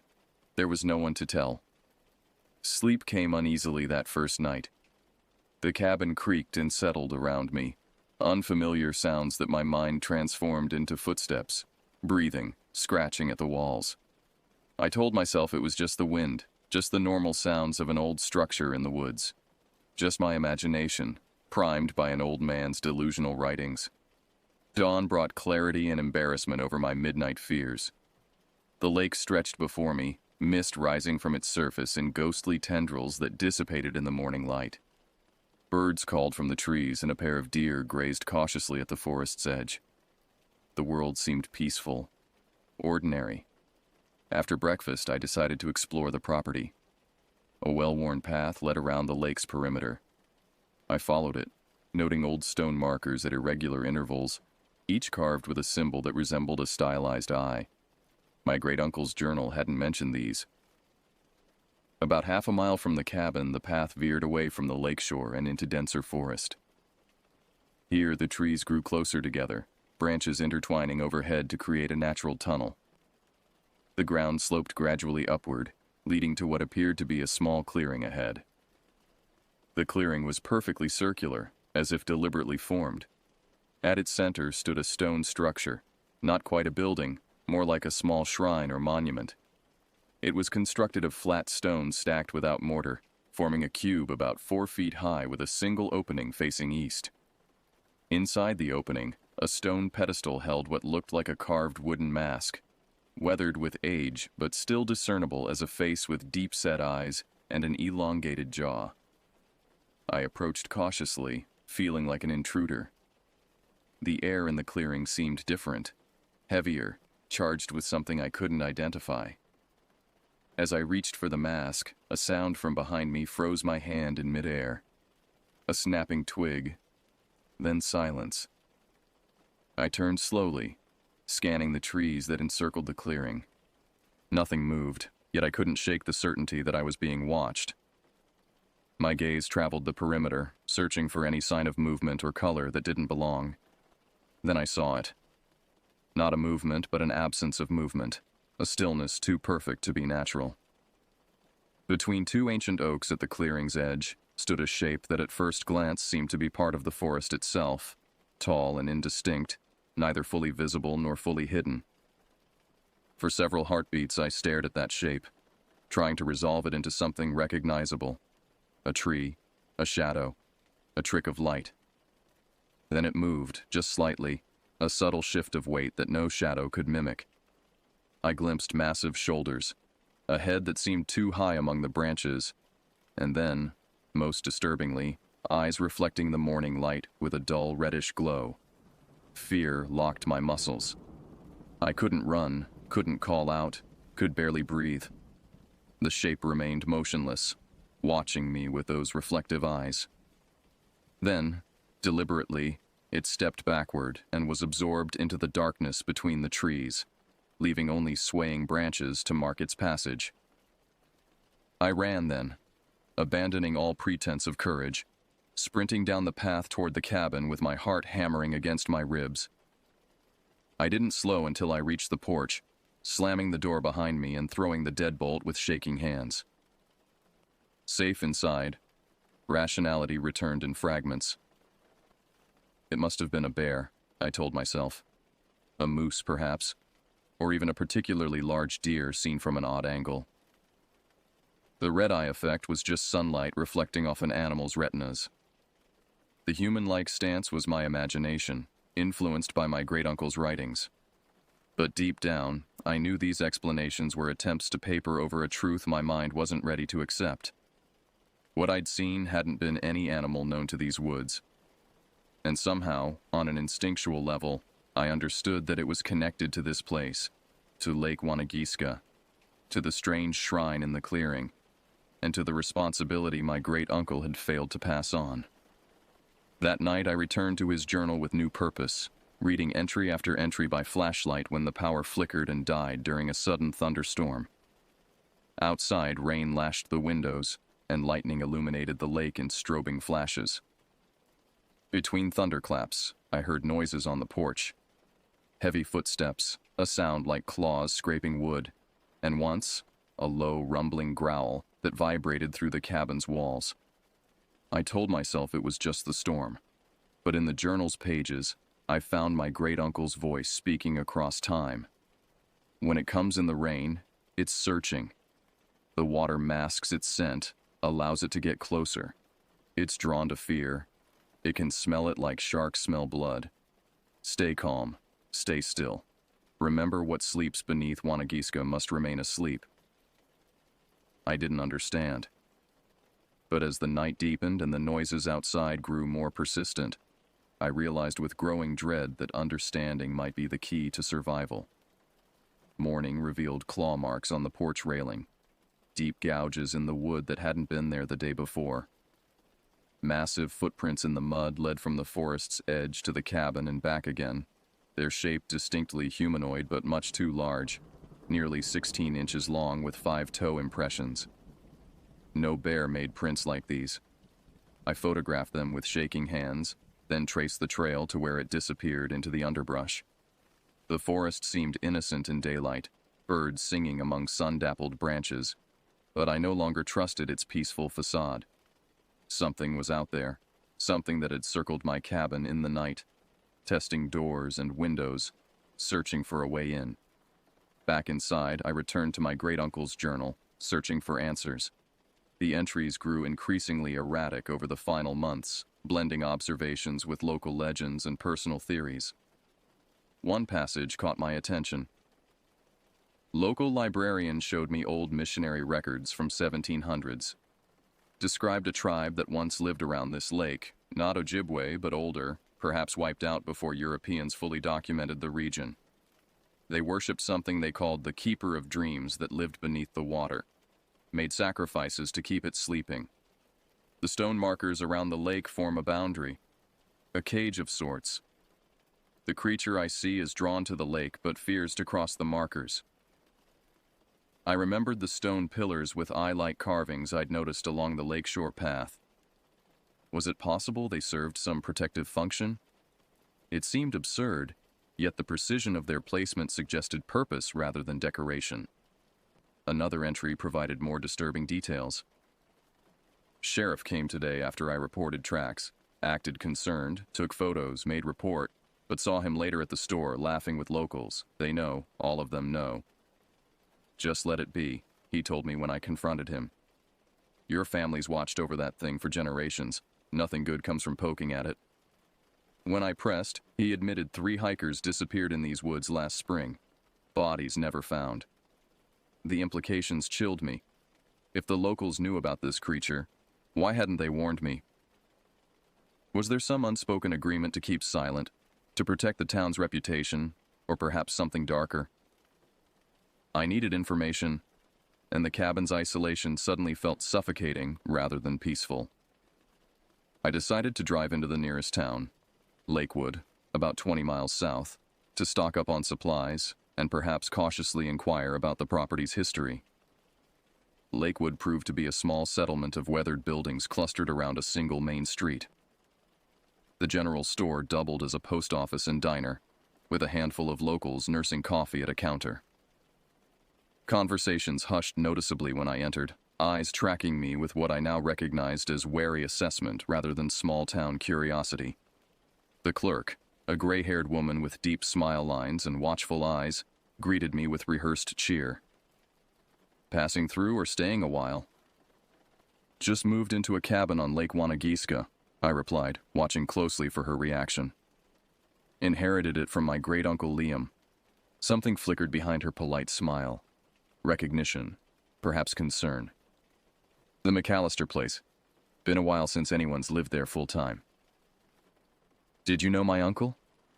Everyone knows everyone around here. She began ringing up my groceries with efficient movements. He kept to himself mostly, especially these past few years. I found his journal, I said casually. Interesting reading. He mentioned something about local legends regarding the lake. Her hands paused briefly. Every lake has its stories. He seemed particularly interested in one about a creature in the woods. Called it Wanagiska. The store fell silent. Even the clink of coffee cups ceased. The clerk's smile had vanished entirely. We don't talk about those old stories, she said quietly. They're just superstition from a less enlightened time. An older man at the counter turned toward me. Your uncle stirred things up that were better left settled. Asked too many questions, went looking for trouble. His weathered face hardened. Some folks think that's what happened to him in the end. What do you mean? I was told he died of a heart attack.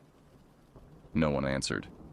The clerk finished bagging my groceries with deliberate movements. That'll be $47.50. I paid, sensing further questions would yield nothing. As I turned to leave, the old man spoke again. Word of advice, stranger. That cabin sits on a special kind of ground. Always has. Your family's always known that, kept watch over it. You want to stay there, you'd best honor the old ways. Don't go wandering after dark. Don't disturb what's marked. And if you see something in the woods, you leave it be. Outside, I loaded my groceries into the car, the man's warning echoing in my mind. The town's reaction confirmed my suspicions.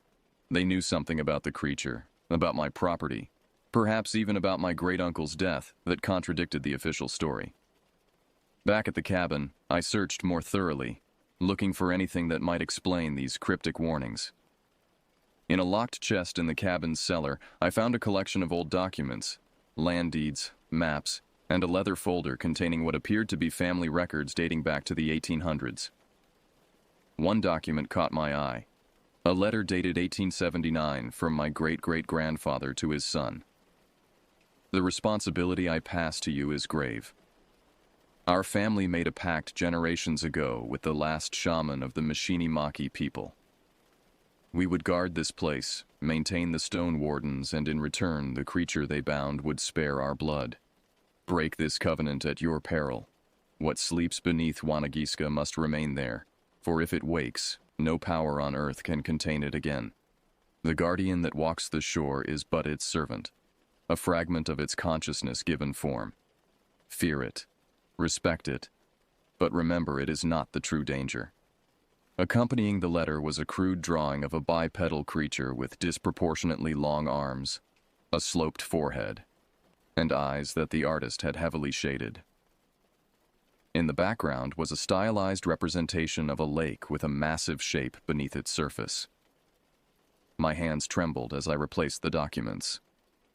The rational part of my mind still resisted, still searched for a logical explanation, perhaps a family tradition of conservation recast through superstition, or local legends attached to unusual wildlife. But the footprints outside, the town's reaction, my own sighting in the clearing, all pointed to something very real stalking the woods around Lake Wanagiska. As afternoon faded toward evening, I secured the cabin as best I could, checking locks, closing shutters, bringing in firewood for the night. Through the windows, I watched the lake turn golden, then red, then deepening blue as the sun set. The surface was glass smooth, reflecting the emerging stars like a perfect mirror. Then, as full dark settled, I noticed something disturbing. Ripples spreading from the center of the lake, as if something large was moving beneath the surface. The ripples grew stronger, water splashing against the shore in what almost resembled a pulse, a massive heartbeat. I extinguished the cabin lights and watched from darkness as the ripples continued for several minutes before gradually subsiding. When the water had been still for half an hour, I relaxed slightly, only to tense again at a sound from the forest's edge. Peering through the gloom, I saw it again, that unnaturally tall silhouette, moving with a fluid grace that belied its size. It emerged partially from the trees, massive head lifted as if testing the air. In the faint moonlight, I could make out more details than before. The shaggy outline, the powerful shoulders, the unnervingly human-like posture. It was easily 8 feet tall, possibly larger. It moved toward the lake, stopping at the tree line. For several long minutes, it stood absolutely still, staring across the water. Then, slowly, deliberately, it turned its head toward the cabin, toward the window where I watched. Even at this distance, I felt the weight of its gaze, a pressure against my consciousness that triggered instinctive terror. It knew I was watching. It knew exactly where I was. And somehow, I sensed it was measuring me, judging whether I posed a threat to whatever purpose brought it to the lakeshore night after night. Then, with a fluid motion that seemed too fast for its bulk, it melted back into the forest, leaving me shaking and uncertain whether I'd just been evaluated, warned, or marked. Sleep eluded me that night. I sat in the main room, a loaded shotgun across my knees, my great uncle's, found in a locked cabinet, listening to the sounds of the forest and the occasional splash from the lake. Something fundamental had shifted in my understanding of this inheritance. I wasn't just the owner of a secluded cabin. I was now the reluctant guardian of whatever ancient secret lay beneath Lake Wanagiska. And whatever walked its shores was watching to see if I would honor that duty or flee. Dawn brought no relief, just a bone-deep exhaustion and lingering dread. I dozed fitfully in the chair, waking at every creak and rustle, the shotgun a cold weight across my lap. Outside, the lake shimmered innocently in the morning light, offering no hint of the strange ripples I'd witnessed the night before. Coffee in hand, I walked the property, examining the areas around the cabin. Near the boathouse, I found fresh tracks, the same massive humanoid prints, but this time accompanied by something else that froze my blood. A dead deer lay partially concealed beneath pine branches, its neck broken at an impossible angle. The carcass was intact except for the chest cavity, which had been opened with surgical precision. The heart was missing. This wasn't a natural predator's kill. Natural predators don't cover their prey or take only specific organs. This was ritualistic, deliberate, a message left where I would find it. Back in the cabin, I re-examined my great-uncle's journal and the family documents with new urgency. References to offerings and appeasement appeared repeatedly, suggesting a traditional practice of leaving gifts, perhaps food, for the creature. Had my great-uncle maintained this tradition? Was this kill a demand for continuation? The more immediate question: was I in danger? The creature clearly knew I was here and seemed to be demonstrating its power rather than attacking outright. But how long would that restraint last? I considered leaving, packing up and returning to city life, selling the property and washing my hands of this entire bizarre situation. But something held me back. Perhaps it was stubbornness, or curiosity, or some deeper connection to this place and the family duty it represented. Whatever the reason, I decided to stay, at least long enough to understand what I was dealing with.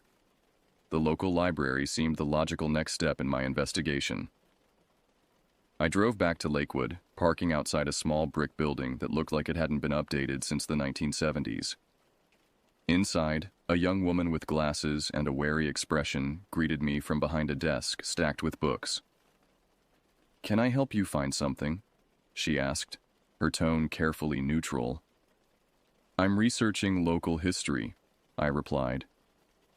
"Specifically legends about Lake Wanagiska and the surrounding area." Her expression didn't change, but her posture stiffened slightly. "Most of our local history section focuses on the town's founding and development. We don't have much on folklore." My great-uncle's journal mentioned he found information here. Old missionary records about a tribe that lived around the lake before the Ojibwe. She hesitated, conflict visible behind her professional facade. Finally, she sighed. "Your uncle was very persistent. I showed him materials that aren't in our general collection." She lowered her voice. "Come with me." She led me to a back room filled with filing cabinets and acid-free storage boxes. After ensuring we were alone, she unlocked a cabinet and removed a leather-bound volume protected by a clear archival sleeve. "This is Father Jean-Baptiste Moreau's journal from 1742 to 1747. He was a Jesuit missionary who traveled through this region, documenting the native populations." She handled the book with reverent care. His accounts aren't always reliable. He viewed everything through his religious perspective, but it's one of the few written records we have from that period. She opened the journal to a marked page, where faded ink recorded the priest's flowing script.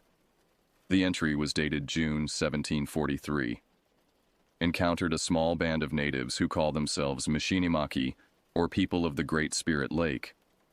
Unlike the Ojibwe with whom I have established good relations, these people are secretive and regard my presence with evident hostility. Their village is situated on a lake they will not name, saying only that to speak its true name is to attract the attention of what dwells within. Their customs are strange and I fear demonic in nature. They maintain a circle of stone markers around their lake, each carved with a warding symbol. Upon these stones, they place offerings of food and blood from their hunts. When I questioned this practice, their shaman explained through crude gestures and my interpreter's halting translation that these offerings are for the guardian that walks, which protects them from the sleeper beneath. I gather they believe some entity resides in the lake's depths, kept dormant through these pagan rituals. More disturbing still, they claim this guardian can take physical form, a towering beast that walks on two legs like a man, but possesses the strength and savagery of 10 bears. The description recalls the wild tales of Sasquatch I have heard from trappers, though I had dismissed these as mere frontier fantasy. The Mishinimaki believe they are bound to this place by ancient duty. When I offered to guide them to a mission settlement where they might find Christian salvation, their refusal was immediate and vehement. The shaman warned that should they abandon their vigil, the sleeper would wake and bring destruction beyond imagining.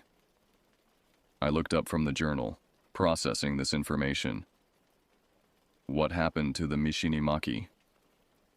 The librarian shook her head. They disappear from the historical record after about 1760. The most likely explanation is that they were absorbed into larger tribes or wiped out by disease. European illnesses devastated many smaller native populations. And the lake? Does Father Moreau identify it? Not by name, but his descriptions of the surrounding geography suggest it was what we now call Lake Wanagiska. She closed the journal carefully. Your family's property has been there since the 1860s, one of the first non-native settlements in the area. Did my uncle find anything else? Any other historical references to the Guardian or the Sleeper? She hesitated again. He was particularly interested in disappearances around the lake. There have been several over the years: hikers, fishermen, a couple of researchers from the university studying forest ecology about a decade ago. Official explanations? The usual. People get lost in the wilderness, accidents happen, wild animal attacks. But... She glanced toward the door, then lowered her voice further. There's a pattern. Most disappearances happen in groups of 3, spaced a few days apart. Always during the spring or fall. Always near the lake. And they're often preceded by reports of unusual animal activity. Livestock killings, strange sounds at night, huge tracks found in the mud. Like what's happening now, I murmured, thinking of the dead deer and the creature's increasing boldness. She nodded grimly. Your uncle was asking the same questions right before he died. Sheriff said it was a heart attack, but... She trailed off. But what? The paramedics who responded said his body was cold when they arrived. Too cold, like he'd been outside all night. And there were scratches on the windows, deep ones that went through the glass. My blood chilled at the implication. You think something killed him? I think, she said carefully, that your uncle broke some rule he didn't fully understand. And I think you should be very careful about following in his footsteps. I thanked her for her help and left, my mind racing with new information. The drive back to the cabin felt longer, the forest pressing closer to the road, shadows deeper than they should have been in mid-afternoon. By the time I turned onto the dirt track leading to my property, the sun was already sinking toward the treetops. Something was wrong.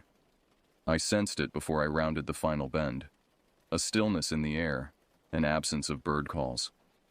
The cabin came into view, apparently undisturbed, but my instincts screamed danger. I approached cautiously, shotgun ready. The front door stood open, swinging slightly in the breeze. I was certain I'd locked it before leaving. Inside, chaos greeted me. Furniture overturned, my great-uncle's journals and the family documents strewn across the floor. Deep gouges marked the walls and floor, as if massive claws had torn through the cabin in a frenzy. The destruction was systematic rather than random. Every hiding place had been searched, every container emptied. But the most disturbing detail awaited me in the bedroom. On the wall above the bed, something had used what looked like charcoal to draw a crude symbol. A circle with vertical lines extending downward, resembling an eye with dripping tears. Below it, 3 horizontal lines were drawn, the middle one partially erased. With sudden clarity, I understood. 3 lines, 1 partially erased. 2 remained. 2 more to go. 2 more disappearances before whatever ritual cycle the creature was enacting would be complete. And I now stood directly in its path. Night fell rapidly, darkness flowing like ink through the trees surrounding the cabin. I worked frantically to secure the space, boarding broken windows, barricading the damaged door, establishing a defensive position in the main room with clear sight lines to all potential entry points. The shotgun lay loaded beside me, though deep down I questioned whether it would have any effect against what stalked the woods. As I worked, I gathered the scattered papers and journals, arranging them to reconstruct the research my great-uncle had compiled. A pattern emerged from his notes, dates, and observations that painted a disturbing picture. Every 30 years, almost to the day, a cycle of disappearances occurred around Lake Wanagiska. Always in groups of 3, always followed by a period of absolute quiet, as if the forest itself was holding its breath. The current cycle had begun 2 weeks ago, with a backpacker who'd veered off the main trail miles from here. Search and rescue had found his campsite torn apart, blood on the ground, but no body. A week later, a local hunter had vanished, his truck found parked at a trailhead, his gear scattered through the woods. Both incidents had been attributed to bear attacks, despite the lack of evidence supporting that conclusion. I was to be the third. The realization settled over me with leaden certainty. But why me specifically? Was it simply opportunity, a solitary figure in a remote cabin? Or was there some deeper connection to my bloodline, to the covenant mentioned in my ancestor's letter? The answer emerged from a hidden compartment in my great-uncle's desk. A space I discovered only because the creature's search had damaged the locking mechanism. Inside lay a small leather-bound book far older than his journals, its pages brittle with age. The handwriting within was not his, but belonged to someone much earlier. My great-great-grandfather, judging by the dates. The book detailed the arrangement our family had made with the last shaman of the Mishinimaki people in 1868. In exchange for the land around Lake Wanagiska, my ancestor had sworn to maintain the stone markers, provide regular offerings to the guardian, and, most critically, ensure that one family member always remained as caretaker of the property. The shaman explained, one passage read, that without proper observation, the sleeper's hunger grows, causing it to reach out through its guardian to seek sustenance. Every third decade, this hunger peaks and requires greater appeasement, the life essence of 3 souls. In ancient times, the tribe would sacrifice 3 volunteers from among their people. Without such willing offerings, the guardian hunts. My great-uncle had maintained this grim tradition until recently. His final journal entries revealed his growing moral conflict about the practice. I cannot continue this barbaric arrangement. The disappearances weigh on my conscience, lives lost to perpetuate a superstition. I've decided to break the cycle. I will not make the offerings this year. Perhaps without the ritual encouragement, the creature will simply hibernate or die. If there is a guardian, if there is a sleeper, let them come for me instead. They had. And now they had come for me. Outside, something moved in the darkness. A heavy footfall on the porch, then another.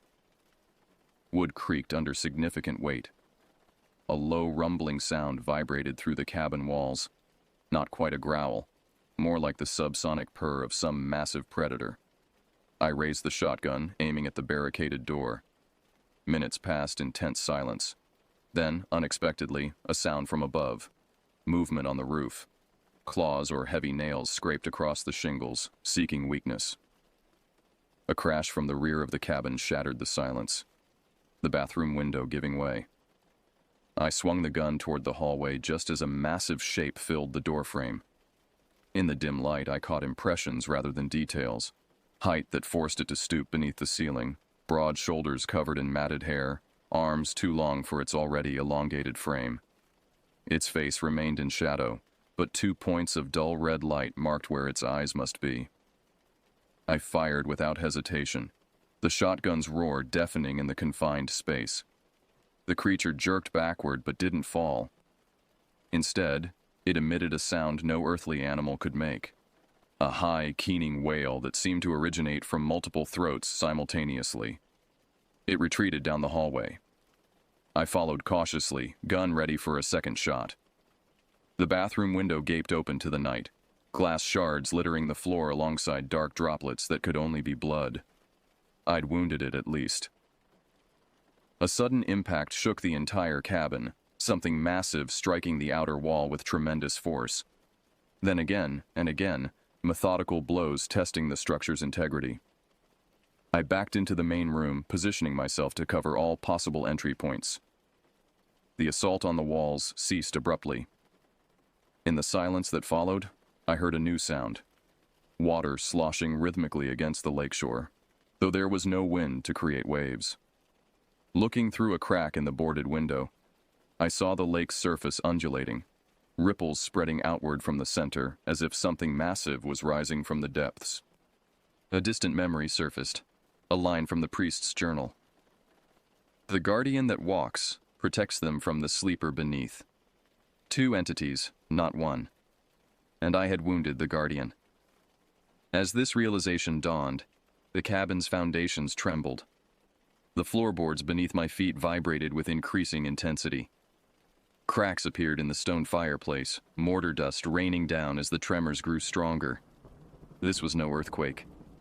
This was something waking. I grabbed the essential documents in my pack, shoving them haphazardly inside along with ammunition and whatever food I could reach. The cabin was no longer safe. Perhaps nowhere was safe. But I couldn't just wait for the structure to collapse around me.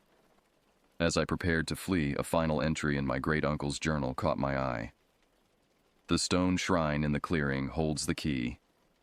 The mask is a vessel of containment, carved from the heartwood of a tree, struck by lightning during the binding ritual. The shaman's power is locked within it. Without the mask in place, the circle is broken. The mask I'd nearly touched during my exploration of the property. The wooden face with its deep-set eyes and elongated jaw. Had my presence there, my near disturbance of the artifact, weakened whatever binding it represented? I had no time to contemplate further. With a groaning sound, the cabin floor buckled upward, boards splintering as something pushed from below. I bolted for the door, tearing away the barricade and bursting onto the porch. Outside, the night had transformed. The placid lake now churned violently, waves crashing against the shore with unnatural force. The surrounding forest swayed as if in a hurricane, though the air was eerily still. And at the tree line stood the guardian, the creature I'd shot, watching me with those glowing eyes, making no move to attack. I ran toward the path that led around the lake, toward the stone shrine. If the mask was indeed key to containing whatever was waking beneath Wanagiska, I needed to ensure it remained in place. The guardian made no attempt to pursue me, which was somehow more terrifying than if it had given chase. The path was nearly invisible in the darkness, but I followed it by instinct and memory, aware of the lake's increasingly violent thrashing to my right. The stone markers I passed seemed to vibrate, the carved eye symbols appearing to watch me as I ran. The clearing, when I reached it, was transformed. Moonlight illuminated the perfect circle with unnatural brightness, as if the space existed in its own reality. The stone shrine stood at the center, unchanged except for one critical detail. The mask was no longer on its pedestal. Instead, it lay on the ground before the shrine, face down as if it had fallen or been deliberately removed. The wooden surface gleamed with an oily sheen that hadn't been present before. I approached cautiously, shotgun ready, scanning the clearing for any sign of the guardian. Finding none, I knelt beside the mask and reached out to restore it to its place. A voice stopped me.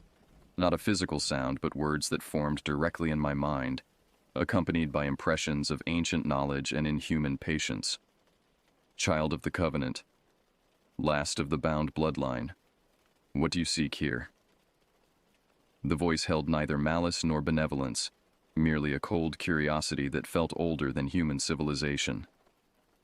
I want to restore the balance, I answered aloud, feeling foolish yet certain I was being heard. To put the mask back and maintain the binding. The binding weakens. The cycle nears completion. The hunger grows. What are you? I asked, though I feared I already knew. I am the sleeper beneath, the dreamer whose nightmares walk the shore, the endless hunger your ancestors promised to sate. By sacrificing innocent people, by honoring the covenant, 3 lives every 30 years, freely given or forcibly taken, a small price for containing what would otherwise consume all. The ground trembled beneath me, the vibration traveling up through my bones. In the lake beyond the clearing, something massive broke the surface briefly, a shape too large, too alien to fully comprehend, before sinking again in a cascade of water. Your uncle refused the offering, broke the covenant. Now the binding fails, and I wake. And if I restore the mask, make the offerings? Then the cycle continues. I return to dreaming. The guardian returns to watching, until the next hunger comes. Moral repugnance warred with practical terror.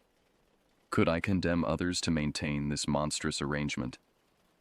But the alternative, unleashing whatever ancient horror slept beneath Wanagiska, seemed unthinkably worse. There must be another way, I insisted. A permanent solution. There is. The mental voice took on a tone of dark amusement.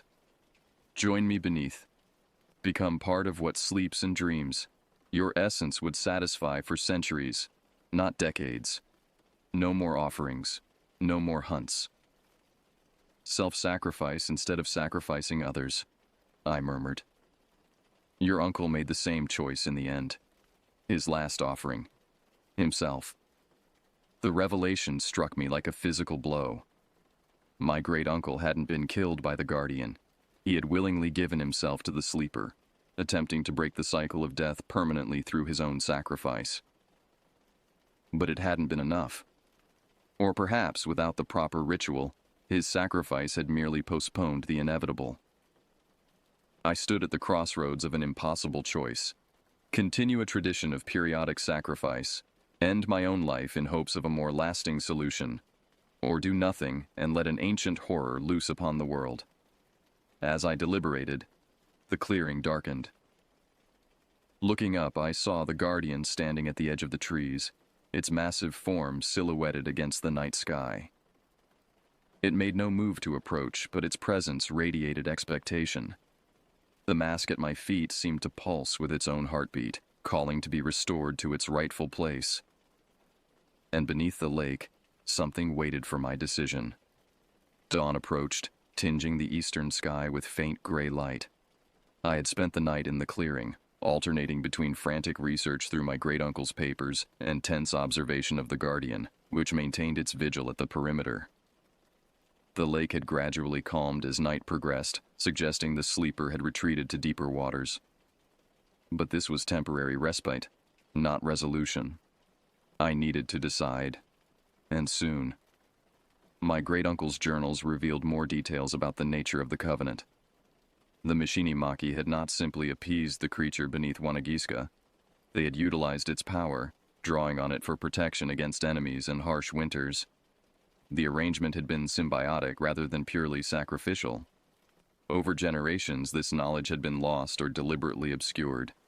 My ancestors had maintained only the bare minimum of the tradition, the offerings, the maintenance of the stone markers, without understanding the full complexity of the relationship.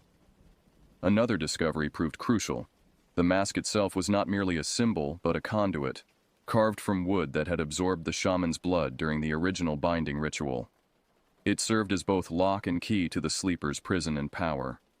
As the first true light of dawn filtered through the trees, I reached a decision. Not a perfect solution, but one that might break the cycle without unleashing catastrophe. I picked up the mask, feeling its unnatural weight and the subtle vibration of power contained within its wooden form. Standing before the stone shrine, I addressed both the unseen presence beneath the lake and the guardian that now watched with unblinking intensity. I accept the covenant, I said clearly, but I propose new terms. The guardian shifted, head tilting in what might have been curiosity. From the lake came a faint ripple, acknowledgement of my words. No more human sacrifices. No more deaths. I placed the mask on the pedestal but didn't remove my hands from it. Instead, I offer a permanent binding. My bloodline, tied to this place. Not just as caretakers, but as true guardians. The mental voice returned, probing my thoughts with cold precision. What sustenance would you provide in place of life essence? Regular offerings of more humane nature, and something more valuable. Purpose. Understanding. I'll study the old ways, restore the knowledge that's been lost. Make this relationship beneficial to both sides, as it once was. Silence stretched, pregnant with deliberation. The guardian remained motionless, but I sensed its attention was divided between me and something I couldn't perceive. Communication with its master below. The hunger cannot be denied entirely. Then let it feed on willing sacrifices, blood freely given, not lives taken. The Mishinimaki shamans used their own blood to seal the original covenant. Another long pause. The sunrise painted the clearing in golden light, illuminating details that darkness had hidden. Intricate carvings on the stone shrine, patterns worn into the ground from centuries of ritual movement around the circle. It is acceptable, if imperfect. The binding will hold, sustained by willing sacrifice and renewed purpose. But know this, guardian by choice. Should you fail in your duty, should your blood cease to renew the covenant, what sleeps will wake, and what wakes will remember this mercy denied. I understand. I pressed my palm against the mask's wooden surface, feeling a sharp sting as hidden splinters pierced my skin. Blood welled, soaking into the ancient wood, which seemed to absorb it eagerly. I accept the responsibility. A sensation like an electrical current passed through my body, not painful but overwhelming, as if every cell was being examined and catalogued. Knowledge flowed into my mind, fragments of ritual, glimpses of the sleeper's true nature, the history of the Mishinimaki and their centuries of guardianship. When it ended, I stumbled backward, gasping. The mask on the pedestal glowed briefly with inner light, then returned to its weathered appearance, though subtle changes had occurred. The features slightly altered to incorporate something of my own face. The guardian stepped into the clearing for the first time, approaching with fluid grace that belied its massive bulk. In daylight I could see it clearly, the shaggy brown-gray fur, the massive hands with surprisingly dexterous fingers, the face that blended human and animal features in unsettling proportion. Its eyes, no longer glowing red but a deep amber, studied me with intelligence far beyond that of any natural creature. It stopped before me, towering at its full height, at least 9 feet tall. Then, in a gesture that seemed both benediction and warning, it placed one enormous hand briefly on my shoulder. The weight was staggering, forcing me to brace myself, but also oddly comforting, an acknowledgement of shared purpose. Then it turned and moved back toward the forest with that same unnatural grace, pausing at the edge to look back once before disappearing among the trees. I returned to the cabin, which showed evidence of the night's upheaval. Foundation cracks, buckled floors, broken windows, but remained structurally sound. Inside, I gathered my great-uncle's journals and the family documents, now mine to study and expand upon. The responsibility I'd inherited was far greater than a piece of property. It was the continuation of an ancient pact that predated European settlement of this continent. Over the following weeks, I repaired the cabin and established my new life as guardian of Lake Wanagiska. True to my word, I studied the old ways, deciphering rituals from fragmented descriptions, and experimenting cautiously with the connection I now felt to both guardian and sleeper. The locals regarded me with a mixture of wariness and respect when I ventured into town. They never spoke directly of what had happened, but the old man from the store nodded to me with what seemed like approval. "Your uncle would be pleased," he said once, the closest anyone came to acknowledging the change. I learned to hear the whispers of the forest, to sense the guardian's movements through the trees, to feel the rhythmic breathing of the sleeper beneath the lake. Each morning, I made a small offering of my own blood, just a few drops in a stone bowl placed at the shrine, renewing the covenant and maintaining the balance. Hikers and campers occasionally passed through the outer boundaries of the property, unaware of what lay at its heart. I guided them subtly away from the lake, becoming known locally as the helpful but eccentric hermit who knew the woods better than anyone. Sometimes when the moon is full and the lake perfectly still, I sit on the dock and feel the ancient presence stirring far below. Not with hunger now, but with a patient awareness. Waiting. Dreaming of depths no human mind can comprehend. And sometimes in those moments, I catch glimpses of my great-uncle's spirit. Not as a ghost, but as an echo absorbed into the entity he sacrificed himself to contain. He made his choice to protect others. I made mine to find a better way. The Guardian still walks the perimeter each night, its massive footprints occasionally visible in the morning dew. We acknowledge each other when we meet. Neither friend nor enemy, but bound by purpose to this place of ancient power. I am the last of my bloodline, and so the covenant will end with me. But I have time to find an apprentice, someone willing to accept this strange inheritance when I can no longer maintain it. Someone who will make their own offering, their own terms with what whispers beneath Wanagiska. For now, I maintain my vigil. I honor the pact, and I listen to the whispers of things older than human history, learning secrets few will ever know.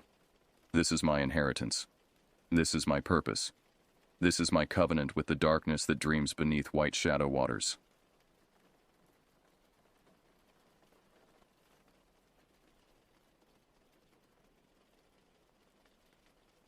I've been an avid outdoorsman for most of my adult life. At 36, I've accumulated enough camping gear to outfit a small expedition and enough experience to navigate most wilderness challenges. My wife Joanna and I have spent countless weekends exploring the national forests and remote camping areas across 3 states. We thought we knew what to expect in the backcountry: wildlife encounters, sudden weather changes, equipment failures, standard risks that any prepared camper can handle. What we didn't expect was for nature itself to turn against us. It began last October, during what should have been a routine weekend getaway. The forecast predicted mild temperatures and clear skies, perfect conditions for our anniversary trip to Pine Haven Forest, a secluded area known for its towering jack pines and relative isolation from the typical tourist crowds. I'd been there once before, years earlier, and remembered it as peaceful and unthreatening. We arrived on a Friday afternoon, the gravel access road rattling our SUV as we navigated the final miles to our chosen campsite. The area was deserted, exactly as we'd hoped. The nearest registered campers were at least 3 miles away, according to the ranger station's log. "This is perfect," Joanna said, stepping out of the car and inhaling deeply. "I can actually hear myself think out here." I nodded in agreement, but something felt slightly off from the moment we arrived. The forest was unnaturally quiet. No birds calling, no squirrels chattering, not even the buzz of insects. Just a weighted silence that seemed to press against my eardrums. "Notice anything strange?" I asked as we unloaded our gear. Joanna paused, her backpack half lifted from the trunk. "It's really quiet." "Too quiet," I confirmed, scanning the tree line. The massive jack pines stood like sentries around our small clearing, their rough bark and asymmetrical branches creating jagged shadows across the forest floor. I tried to dismiss my unease as urban conditioning. We were simply unused to genuine silence in our noise-polluted lives. But deep in my gut, an instinct older than rational thought was sounding an alarm. Something about this forest was wrong. As we set up camp, the sky gradually darkened from clear blue to an unsettling gray. The weather forecast had clearly missed the mark. The wind began to pick up, at first just a gentle rustling through the pine needles, but growing steadily stronger with each passing hour. By early evening, the wind had transformed from a mild breeze into powerful gusts that bent the tops of the jack pines at alarming angles. Our campfire fought against the strengthening gale, sparks flying dangerously close to the surrounding underbrush. The sky had turned an ominous charcoal color, with heavy clouds swirling overhead like a slowly forming whirlpool. "Should we pack up?" Joanna asked, her voice barely audible over the wind's howl. "This doesn't look good." I checked the time, 6:40 p.m., and considered our options. Driving back in the dark on unfamiliar forest roads during a windstorm seemed potentially more dangerous than staying put. Our tent was securely anchored, and we had extra stakes if needed. "Let's wait it out," I decided. "The tent's rated for high winds. We should be fine." That decision would haunt me for months afterward. As darkness fell completely, the storm intensified beyond anything I'd experienced in 15 years of camping. The wind no longer simply howled. It screamed, a high-pitched wailing that sounded disturbingly human at times. The massive pines surrounding our campsite groaned under the strain, their trunks flexing in ways that wood shouldn't move. Inside our tent, Joanna and I huddled together, our headlamps casting grotesque shadows on the nylon walls as they billowed inward with each gust. Every few minutes, we'd hear a tremendous crack followed by a ground-shaking thud as another branch, or entire tree, surrendered to the wind's violence. "God, please let us survive this," Joanna whispered after a particularly large crash nearby. I squeezed her hand, trying to project confidence I didn't feel. "The trees are falling away from us. We're in a good spot." But even as I spoke those reassuring words, something beyond the storm's fury began to register in my consciousness. Between the wind screaming and the cracking of wood, I detected what sounded like deliberate movement. Footsteps circling our tent, pausing occasionally as if observing us. "Do you hear that?" I whispered, straining to separate the sounds. Joanna nodded, her eyes wide with fear. "Someone's out there." "It could be animals," I suggested, though I didn't believe it. The footsteps were too measured, too purposeful. A branch snapped directly outside our tent, followed by what sounded unmistakably like breathing. Deep, rhythmic breathing just inches from where we sat frozen in terror. The thin nylon wall between us and whatever lurked outside seemed laughably inadequate. Dawn arrived with merciful calm. The wind had died completely, leaving behind a landscape of destruction that looked more like a war zone than a forest campsite. Massive limbs and entire trees lay scattered across the ground.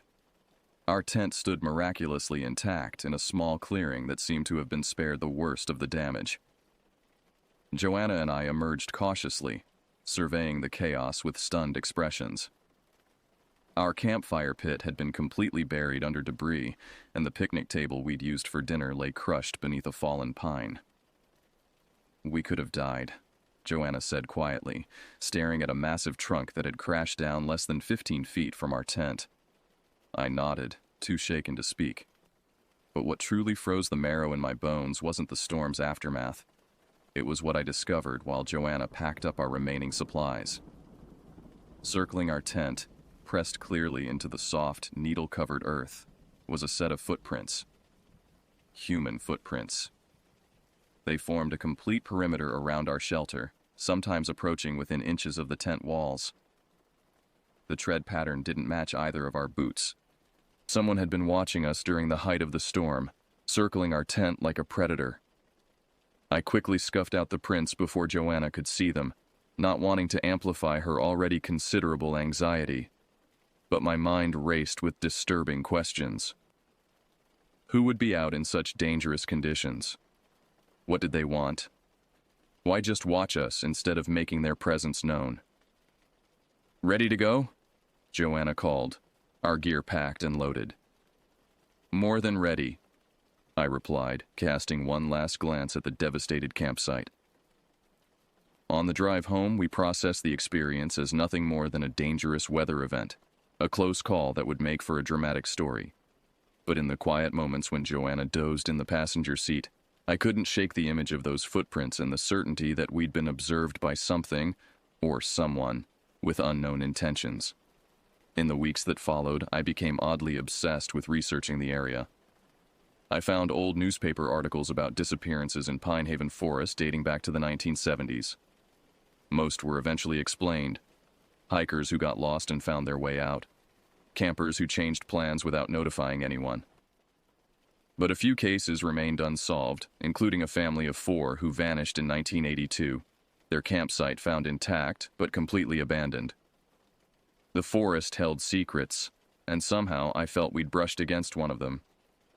6 months after the windstorm incident, my curiosity about the strange occurrences in the forest had only intensified. Joanna refused to go camping again that year, still shaken by our close call with falling trees. I couldn't blame her, but I couldn't stay away either. Something about the experience had hooked itself into my mind, demanding resolution. I convinced my friend David to join me for a weekend trip to a different area, an isolated campsite known locally as Baker's Point, accessible only by a rough trail suitable for high-clearance vehicles.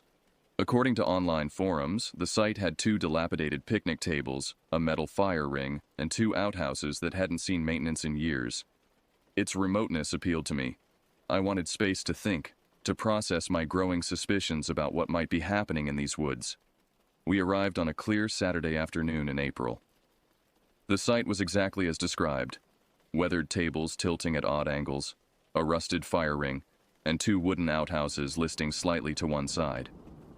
No other vehicles or signs of recent human activity were visible. "Quite the luxury resort you found," David joked as we unloaded our gear. "Those outhouses look like they might collapse if you sneeze in them." I laughed. "Just checking which one's less likely to give you tetanus." David wandered toward the first outhouse while I arranged our supplies. A moment later, he returned with an odd expression on his face. "You need to see this," he said quietly. Inside the first outhouse, neatly arranged against the back wall, were 3 enormous backpacks, expedition-sized bags designed for multi-day treks. They were covered in a thin layer of dust, but appeared otherwise undisturbed. "Should we open them?" David asked. My instinct was to leave them alone, but curiosity overrode caution. The first 2 packs contained standard camping gear, sleeping bags, tarps, cooking equipment, flashlights, water purification tablets, and food rations. Nothing unusual except for their abandonment in such a strange location. The third pack, however, defied explanation. It was filled, literally to the brim, with packets of Skittles candy. Every compartment, every pocket bulged with colorful packages, regular, sour, tropical varieties, all neatly arranged as if categorized by someone with obsessive attention to detail. "What the hell?" David muttered, holding up a family-sized bag of wild berry Skittles. I shook my head, equally baffled. Maybe it's someone's idea of a joke? Or a geocache gone wrong? In an outhouse? And why leave the other gear? We searched the packs for identification but found nothing. No wallet, no phone, no documents of any kind. Just camping gear and enough candy to induce diabetes in a small village. That night, as we sat by the fire discussing theories about the abandoned packs, the forest around us fell into an unnatural silence, reminiscent of my trip with Joanna. The flames illuminated our immediate surroundings, but beyond that perimeter lay absolute darkness, as if the light couldn't penetrate more than a few feet into the trees. "Do you feel like we're being watched?" David asked suddenly, voicing the exact sensation crawling across my skin. I nodded, scanning the darkness. "Since we got here." Throughout the night, we both experienced moments of intense unease. David reported waking to what sounded like whispers just outside the tent. I kept hearing subtle movements in the underbrush. Nothing dramatic, just enough to suggest someone circling our campsite, keeping just beyond the firelight's reach. Upon returning from Baker's Point, I contacted the local Forest Service about the abandoned backpacks. The ranger I spoke with seemed oddly unsurprised by my report. "We'll send someone to check it out," he said without enthusiasm. But I wouldn't expect much. People leave stuff out there all the time. His casual dismissal struck me as inappropriate given the circumstances. 3 full-sized expedition packs represented thousands of dollars in equipment, not to mention the strange collection of candy. This wasn't a forgotten water bottle or a weathered hat. The ranger's indifference ignited something in me, a determination to understand what was happening in these forests. I began researching in earnest, spending evenings after work combing through online forums, news archives, and missing persons databases. What I found disturbed me deeply. Over the past 40 years, there had been a statistically improbable number of strange occurrences in the forests within a 100-mile radius of my home. Disappearances where the missing were never found. Campers reporting being stalked by something they couldn't identify. Abandoned equipment discovered in pristine condition. And most tellingly, accounts of unusual silence in the woods, the absence of natural sounds that typically accompanied healthy forest ecosystems. One account particularly chilled me. In 2009, a hiker described finding a clearing where the forest held its breath, a place of such profound silence that his own heartbeat seemed thunderously loud. At the center of this clearing, he discovered a perfect circle of small backpacks arranged like spokes on a wheel.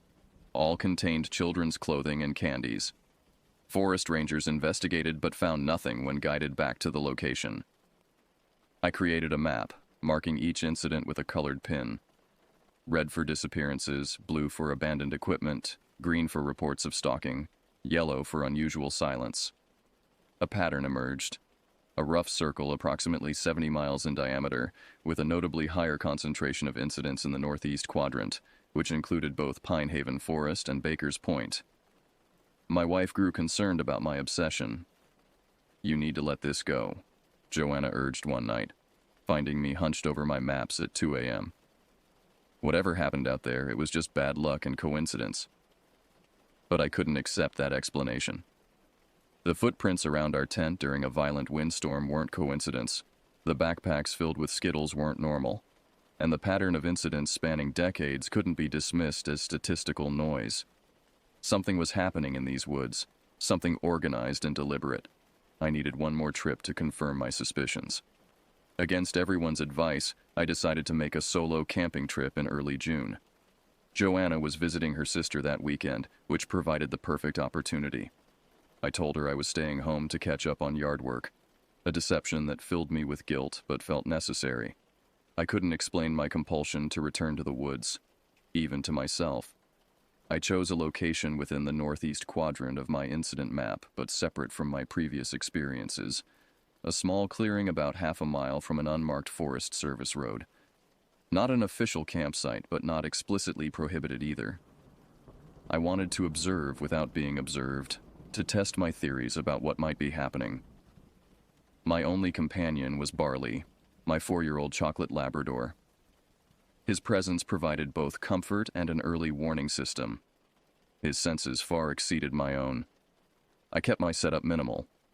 A simple tarp shelter rather than a tent, offering better visibility and quicker escape if needed. I brought a small digital voice recorder to document any unusual sounds and a motion-activated trail camera positioned to capture activity around my campsite while I slept. The afternoon passed uneventfully. I gathered firewood, prepared a simple dinner, and documented my surroundings in a small notebook.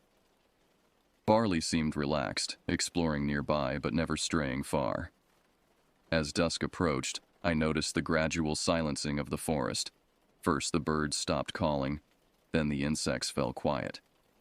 By nightfall, the only sound was the occasional pop from my small fire. I sat with my back against a large oak. Barley curled at my feet, straining to detect anything unusual in the gathering darkness. The familiar weight of fear settled in my stomach, but it was accompanied now by anticipation. I wanted something to happen. I needed confirmation that I wasn't imagining connections between unrelated events. Around 10 p.m., the distant rumble of an engine broke the silence. Headlights swept through the trees as a vehicle navigated the forest road. The engine revved aggressively, followed by male voices and laughter. Seconds later, a gunshot cracked through the night air, then another. Barley pressed against my leg, trembling. My first thought was disappointment. Just some idiots out spotlighting, illegal hunting or target practice. Nothing connected to my theories. But as more shots rang out, Barley's behavior changed. He wasn't looking toward the road and the gunfire. He was staring intently in the opposite direction, his hackles raised. Following his gaze, I peered into the darkness beyond my firelight. For an instant, I thought I glimpsed movement, a shadow detaching from the deeper shadows between trees. Then another shot boomed, and Barley whined, pressing harder against me. The gunfire continued, seemingly random and certainly reckless. But now I understood. The shots weren't random at all. They were driving something toward me. Or someone. With trembling hands, I extinguished my fire, gathered my essentials, and clipped Barley's leash to his collar. We needed to move, to find a different position, preferably higher ground with better visibility. Moving through the forest at night was terrifying. Every step brought the risk of a turned ankle or collision with an unseen obstacle. Barley led the way, his keen senses navigating us through the darkness. I used my flashlight sparingly, afraid it would give away our position. The gunfire continued behind us, but I also began detecting other sounds. Branches breaking to our left, then our right, as if multiple individuals were moving parallel to our path.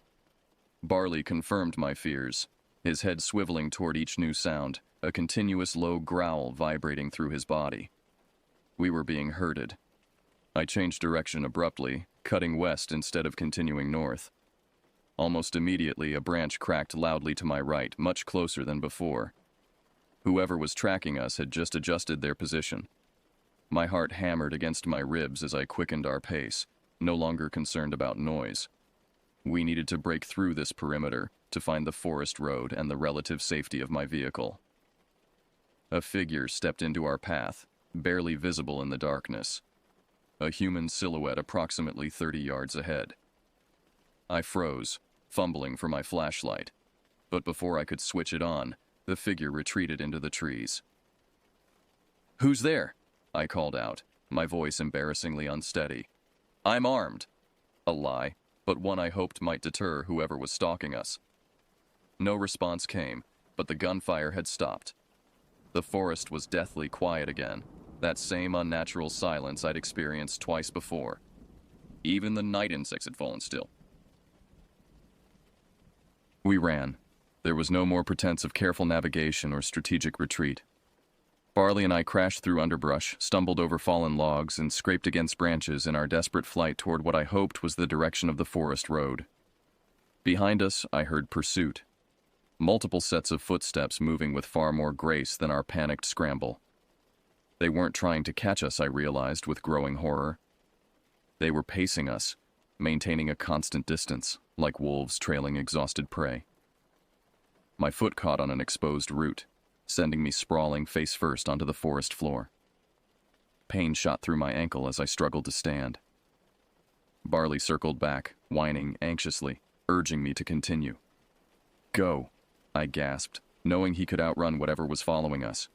But my loyal companion refused to leave, standing guard as I tested my injured ankle. It would support weight, but running was no longer an option.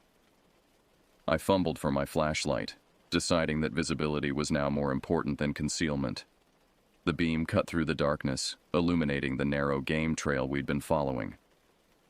To my immense relief, I spotted the reflective markers of the forest road less than 50 yards ahead. "Almost there, boy," I encouraged Barley, limping forward as quickly as my injured ankle would allow. We had nearly reached the road when a figure stepped directly into our path. In the flashlight's beam, I could see it was a man, tall, bearded, dressed in camouflage hunting gear. His face was partially obscured by a low-pulled cap, but I could see enough to recognize he wasn't a forest ranger or official personnel. "You're trespassing," he said, his voice surprisingly soft and articulate. "I'm just camping," I replied, struggling to keep my voice steady. "Now I'm leaving." The man tilted his head slightly. "You've been asking questions, making maps. That makes you more than a camper." My blood turned to ice. He knew about my research. Had he been watching my home? "I don't know what you're talking about," I lied. "I just want to get back to my car." From the trees behind the man, two more figures emerged, similarly dressed, their features indistinct in the darkness beyond my flashlight's reach. Barley growled, placing himself between me and the strangers. "You people come here thinking you understand nature," the first man continued, ignoring my denial. "Thinking you can control it, categorize it, make it safe. But the forest doesn't want to be safe. It wants to be respected." "Who are you?" I demanded, fear giving way to anger. "What do you want?" The man smiled, a cold expression that never reached his eyes. "We're the caretakers. We maintain the balance. When too many people forget their place, we remind them. By terrorizing campers? Leaving weird signals like backpacks full of candy? He laughed, a sound entirely devoid of humor. Those aren't our signals. Those are tributes, left by people who understand what's required. One of the other figures stepped forward, holding what appeared to be a small burlap sack. You need to leave something behind, she said, her voice carrying the same cultured tone as the first man's. A tribute, an acknowledgement. I'm not giving you anything, I replied, edging sideways toward the road. I'm leaving now. The first man sighed. Everyone leaves something, one way or another. In that moment, headlights appeared on the forest road, a vehicle approaching at high speed. The three figures melted back into the trees with practiced ease, disappearing so completely it seemed they had never been there at all. I limped the final distance to the road, waving frantically at the approaching vehicle. A Forest Service truck that slowed to a stop beside me. The ranger inside rolled down his window, eyeing me with suspicion. Everything all right? This area isn't an approved campsite. There are people in the woods, I gasped, pointing behind me. They threatened me. The ranger's expression remained skeptical as he scanned the tree line with a powerful spotlight. I don't see anyone. Were they hunters? We've had reports of illegal shooting tonight. No, I mean there was shooting, but these people were different. They said they were caretakers, something about tributes. The ranger's face changed, his skepticism giving way to something closer to alarm. Get in the truck, he said, unlocking the passenger door. Let's get you and your dog out of here. As we drove away, I glanced in the side mirror. Three figures stood at the edge of the forest, watching our departure. The ranger followed my gaze but said nothing, accelerating slightly. You know who they are, I said. It wasn't a question. The ranger kept his eyes fixed on the road ahead. There are things in these woods best left undisturbed, he said finally. Questions better left unasked. I sold my house within a month of that night. Joanna thought I was overreacting, but she hadn't seen what I'd seen, hadn't heard those cultured voices discussing tributes and balance. We moved to a suburb 200 miles away, close enough to keep our jobs but far from the forests that had become an obsession and a threat. Before leaving, I turned my research over to a journalist friend. Maps, incident reports, personal accounts, everything except my direct encounter with the caretakers. That part seemed too fantastical, too likely to undermine the credibility of the rest. I told him it was research for a book I'd decided not to write. 3 months after our move, my friend published a feature article in a regional magazine about the statistical anomalies of disappearances and strange occurrences in the forests I'd mapped. The article gained modest attention, primarily from hiking enthusiasts and conspiracy theorists. Forest Service officials dismissed the findings as selective data and confirmation bias. 2 weeks after publication, my friend's house burned down while he was inside. The fire marshal ruled it an accident, faulty wiring in an old building. I attended the funeral with a knot of dread in my stomach, scanning the crowd for familiar faces, half expecting to see the caretakers watching from a distance. I've maintained a digital surveillance system around our new home. Cameras, motion sensors, automated alerts. Joanna thinks it's an overreaction to the break-ins reported in our neighborhood last year. I've never told her the full truth about what happened that night in the forest. Some fears are better carried alone. Last week, I received a small package in the mail. No return address, no note inside. Just a single family-sized bag of wild berry Skittles. They found me. I've started researching properties in other states, looking for somewhere even further from those woods. But deep down, I'm beginning to understand the truth the caretakers tried to convey. Some patterns, once you're part of them, can never be escaped. The wilderness isn't just a place, it's an entity with memory and purpose. And it's watching.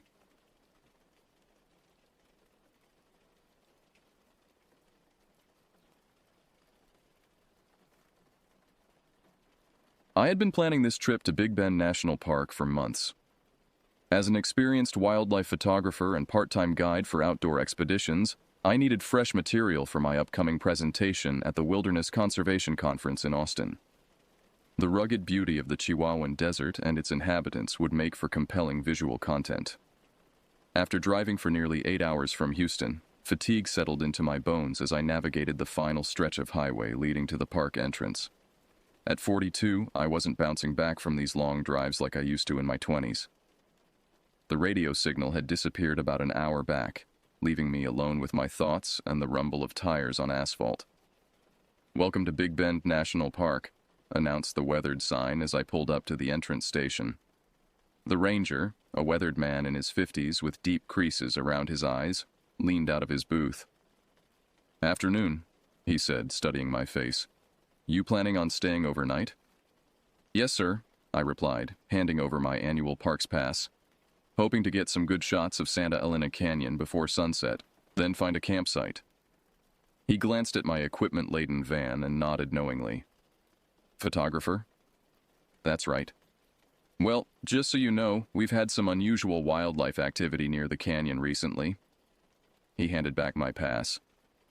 "Mountain lions have been spotted closer to the trails than normal, droughts pushing them toward the river." I thanked him for the information, not particularly concerned. Wildlife warnings were standard procedure in national parks, and I'd encountered plenty of potentially dangerous animals during my career. I'd always maintained a respectful distance and never had an issue. "One more thing," the ranger called as I started to pull away. "If you're heading out alone, make sure someone knows where you are. Cell reception is spotty at best out here."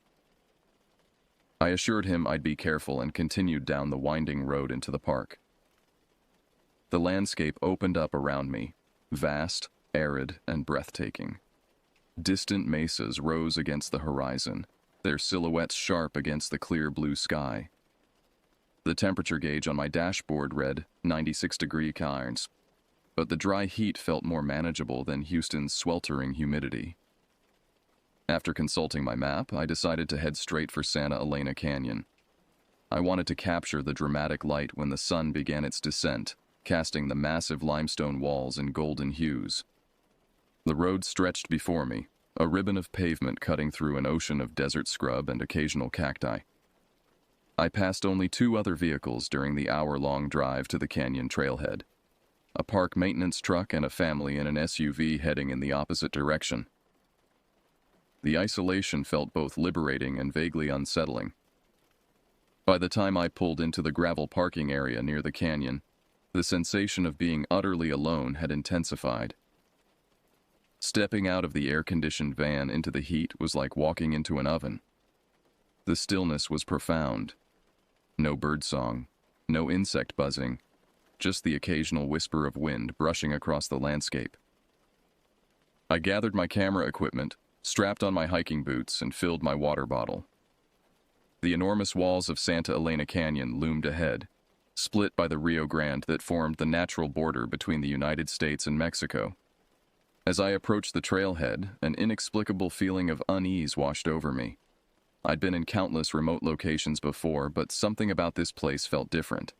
The vastness of the landscape made me acutely aware of my insignificance, a mere speck against the ancient geology surrounding me. I shook off the feeling and focused on the task at hand. I had photos to take and a presentation to prepare. The strange sense of foreboding was probably just exhaustion from the long drive. At least that's what I told myself as I set off down the trail, the weight of my camera bag heavy against my back and the relentless sun beating down from above. The trail to Santa Elena Canyon started easily enough, winding through sparse vegetation before approaching the riverbed. The Rio Grande was running low, evidence of the ongoing drought that had plagued the region for months. What should have been a substantial waterway was reduced to a shallow stream in places, exposing sandbars and river rocks normally hidden beneath the surface. I paused to take some preliminary shots, documenting the effects of climate change on the waterway. The contrast between the diminished river and the towering canyon walls would make for a striking visual narrative in my presentation. As I adjusted my camera settings, I noticed indentations in the damp sand near the water's edge. Paw prints, distinctly feline and unsettlingly large. The ranger's warning about mountain lion activity suddenly seemed more significant. I knelt to examine the tracks more closely, placing my hand next to one for scale. The print was nearly 5 inches across, larger than any cougar tracks I'd seen before. More concerning was their freshness. The edges were crisp, undisturbed by wind or water. Standing up, I scanned the surrounding area with newfound vigilance. Mountain lions were typically shy creatures that avoided human contact, but drought could alter their behavior, making them desperate and unpredictable. I adjusted the bear spray canister on my belt to ensure it was easily accessible and continued along the trail with heightened awareness. The canyon walls grew more imposing as I approached the mouth of the gorge. Towering hundreds of feet above, they blocked the direct sunlight, casting the path in shadow and providing welcome relief from the heat. The temperature difference was immediate and substantial. I felt a chill despite the day's warmth, and goosebumps rose unbidden on my arms. The acoustics within the canyon created an eerie effect. Each sound I made echoed subtly, while distant noises were amplified and distorted. I could hear water dripping somewhere deeper in the canyon, each droplet creating a resonant plinking sound that seemed to come from everywhere at once. I set up my tripod at a promising vantage point and began capturing images of the dramatic scenery. Through my viewfinder, I noticed details that had escaped my naked eye. Striated patterns in the limestone that told the geological story of the region. Sparse vegetation clinging tenaciously to seemingly inhospitable rock faces, and the play of shadow and light that transformed the scene minute by minute. As I worked, a sound different from the ambient dripping caught my attention. A subtle scraping, like stone against stone. I lowered my camera and listened intently. The sound came again, this time accompanied by a small cascade of pebbles from somewhere up the canyon wall to my right. "Hello?" I called out, wondering if another hiker might be scrambling above me. My voice echoed back, hollow and strange. No human response followed. I told myself it was probably just natural erosion, rocks shifting due to temperature changes as afternoon began transitioning to evening. Still, I found myself packing up my equipment more quickly than planned, suddenly eager to return to more open terrain. The feeling of being watched intensified as I made my way back along the trail.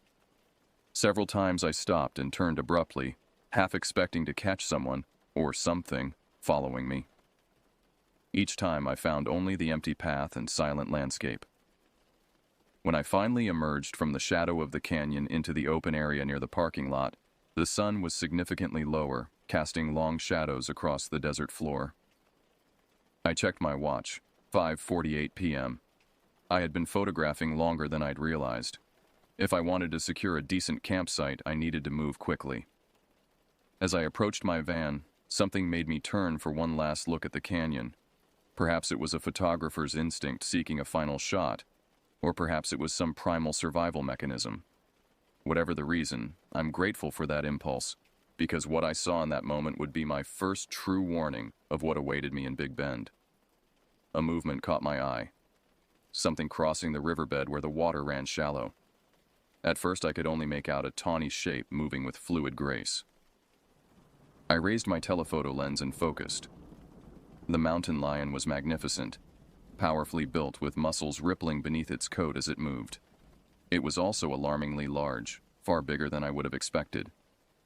But what truly sent a jolt of primordial fear through my system were its eyes. Even at this distance, they seemed to glow with an unnatural amber intensity. And they were looking directly at me. I stood frozen, the camera lens still trained on the mountain lion. Through the magnification, I could see every detail of the predator. Its twitching tail, the subtle movements of its ears, the way its whiskers caught the fading sunlight. What struck me most, however, was its unusual coloration. Instead of the typical tawny coat, This cat's fur had a strange grayish undertone that made it appear almost ghostly against the desert backdrop. The distance between us was perhaps 200 yards, with the shallow Rio Grande creating a natural barrier. I knew mountain lions could swim if motivated, but they generally preferred to avoid water. This knowledge provided little comfort as I watched the animal lower its massive head to drink, its eyes never leaving mine. I debated my next move. Running seemed unwise. It might trigger the cat's chase instinct. Maintaining eye contact felt equally dangerous, a direct challenge to a territorial predator. I settled for a slow, deliberate retreat toward my van, walking backward with measured steps. The cat finished drinking and sat on its haunches, watching me with an unnerving stillness. Then, with startling suddenness, it rose and began moving parallel to the river in my direction. My heart hammered against my ribs. I quickened my pace but kept my movements steady. The camera felt absurdly heavy in my hands, but I couldn't bring myself to lower it. Some irrational part of my mind believed that as long as I could see the cat through the lens, I maintained some measure of control over the situation. The lion stopped when it reached a narrow section of the river where a fallen tree created a natural bridge between the Mexican and American sides. It sniffed the log, then looked directly at me again. I swear, I saw calculation in those amber eyes. "No," I whispered involuntarily. "Don't you dare." As if hearing my quiet protest, the cat placed one massive paw on the log, testing its stability. The wood held firm. With liquid grace, the mountain lion began crossing the makeshift bridge, its gaze locked on me the entire time. I abandoned all pretense of calm retreat. Turning, I ran the remaining distance to my van, fumbling with the keys as I reached the driver's side door. My hands trembled so violently that I dropped the key ring twice before managing to unlock the vehicle. Once inside, I slammed the door and locked it, then twisted in my seat to look out the back window. The cat had completed its river crossing and now stood at the trailhead, perhaps 100 yards away. Even at this distance, those golden eyes seemed to glow with unnatural brightness. I started the engine with a prayer of gratitude that it caught on the first try. As I began to pull away, the mountain lion did something that defies explanation to this day.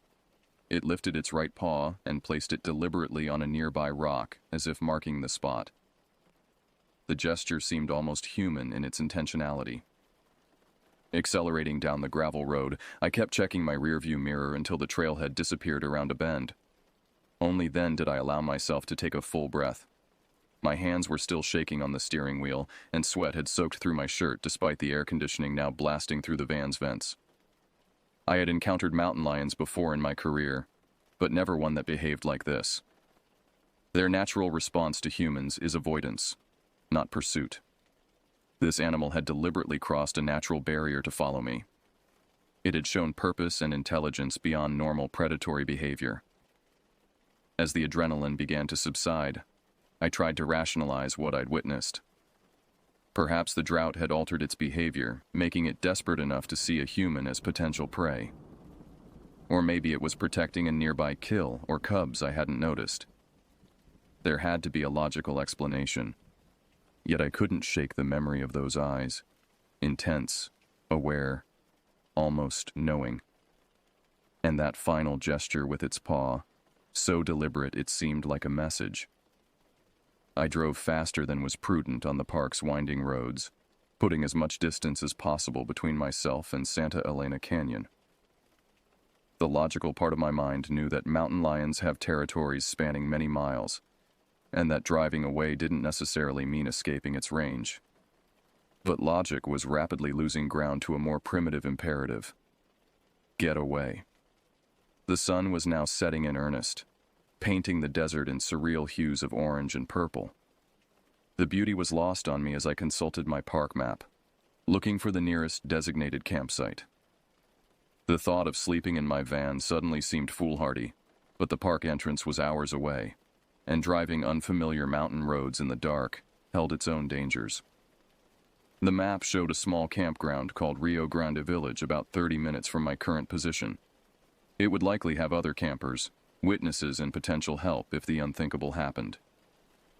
Decision made, I turned onto the road that would take me there, unable to stop myself from checking the rearview mirror every few seconds, half expecting to see a tawny shape bounding after me in the gathering darkness. By the time I reached Rio Grande Village, twilight had deepened into true darkness. The campground was more populated than I'd expected for a weekday, with RVs and tents scattered across the designated sites. The presence of other people provided immediate relief. Safety in numbers, my mind whispered. I found an empty spot next to a family in a pop-up camper and pulled in, cutting the engine with a sigh that came from somewhere deep inside me. For several minutes, I simply sat there, replaying the encounter in my mind, second-guessing my observations and reactions. A tap on my window startled me badly. I jerked around to see a bearded man in his 30s holding a flashlight, concern evident on his face. I rolled down the window halfway. "You okay?" he asked. "You've been sitting here with your lights on for a while now." "Yeah, sorry," I managed, realizing my headlights were likely shining directly into his campsite. "Just tired from the drive." He nodded understandingly. "First time in Big Bend?" "No, but it's been a few years." I introduced myself and learned his name was Keith. He and his family were from Austin on their annual spring break camping trip. "You picked a good time to visit," Keith said, glancing around. "It's busy enough to have company, but not so crowded you can't enjoy the solitude." The word solitude made me shudder involuntarily. "Cold?" Keith asked, noticing my reaction. "Just a long day," I replied. "Hey, have you heard anything about unusual mountain lion activity in the park?" Keith's expression shifted subtly. "Funny you should ask. The ranger who checked us in yesterday mentioned they've had more sightings than usual. Said they think it's a particularly large male that's been spotted repeatedly near the western trails." My stomach tightened. "Did they say how large?" "Just that it was bigger than average. Why? Did you see one?" I hesitated, suddenly reluctant to share my experience. It seemed too bizarre, too unsettling. "I saw tracks near the canyon," I said finally. "Bigger than any I've seen before." Keith nodded. "Well, they're out there. That's why we've been keeping the kids close to the campground. You camping alone?" When I confirmed that I was, he frowned slightly. "Be careful, especially if you're heading out on the more remote trails. The rangers said this particular cat doesn't seem as skittish around humans as most." We chatted for a few more minutes before Keith returned to his family. I closed my window and locked the doors, then began arranging my sleeping area in the back of the van. My thoughts kept drifting back to those amber eyes and that deliberate paw placement. The encounter felt significant in a way I couldn't articulate. After a sparse dinner of trail mix and beef jerky, I tried to distract myself by reviewing the photos I'd taken that day. The images of Santa Elena Canyon were striking. Dramatic lighting, perfect composition. Under different circumstances, I would have been pleased with the results. When I reached the last few photos, I froze. I didn't remember taking these. Frames that showed the river crossing and the mountain lion on the far bank. I must have continued shooting instinctively, even as fear took hold. The camera's powerful zoom had captured details invisible to my naked eye. In one image, particularly clear despite the fading light, I could see the cat's face with startling definition.